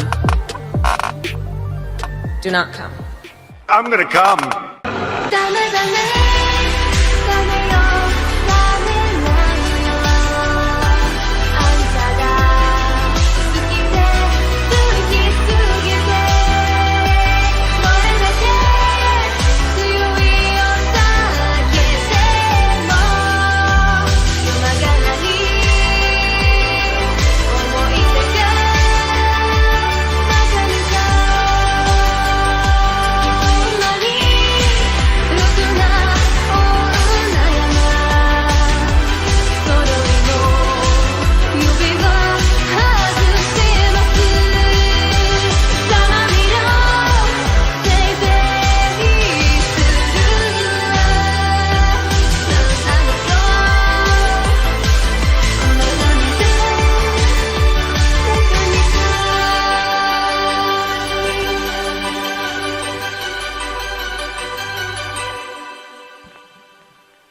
Ciao, everyone.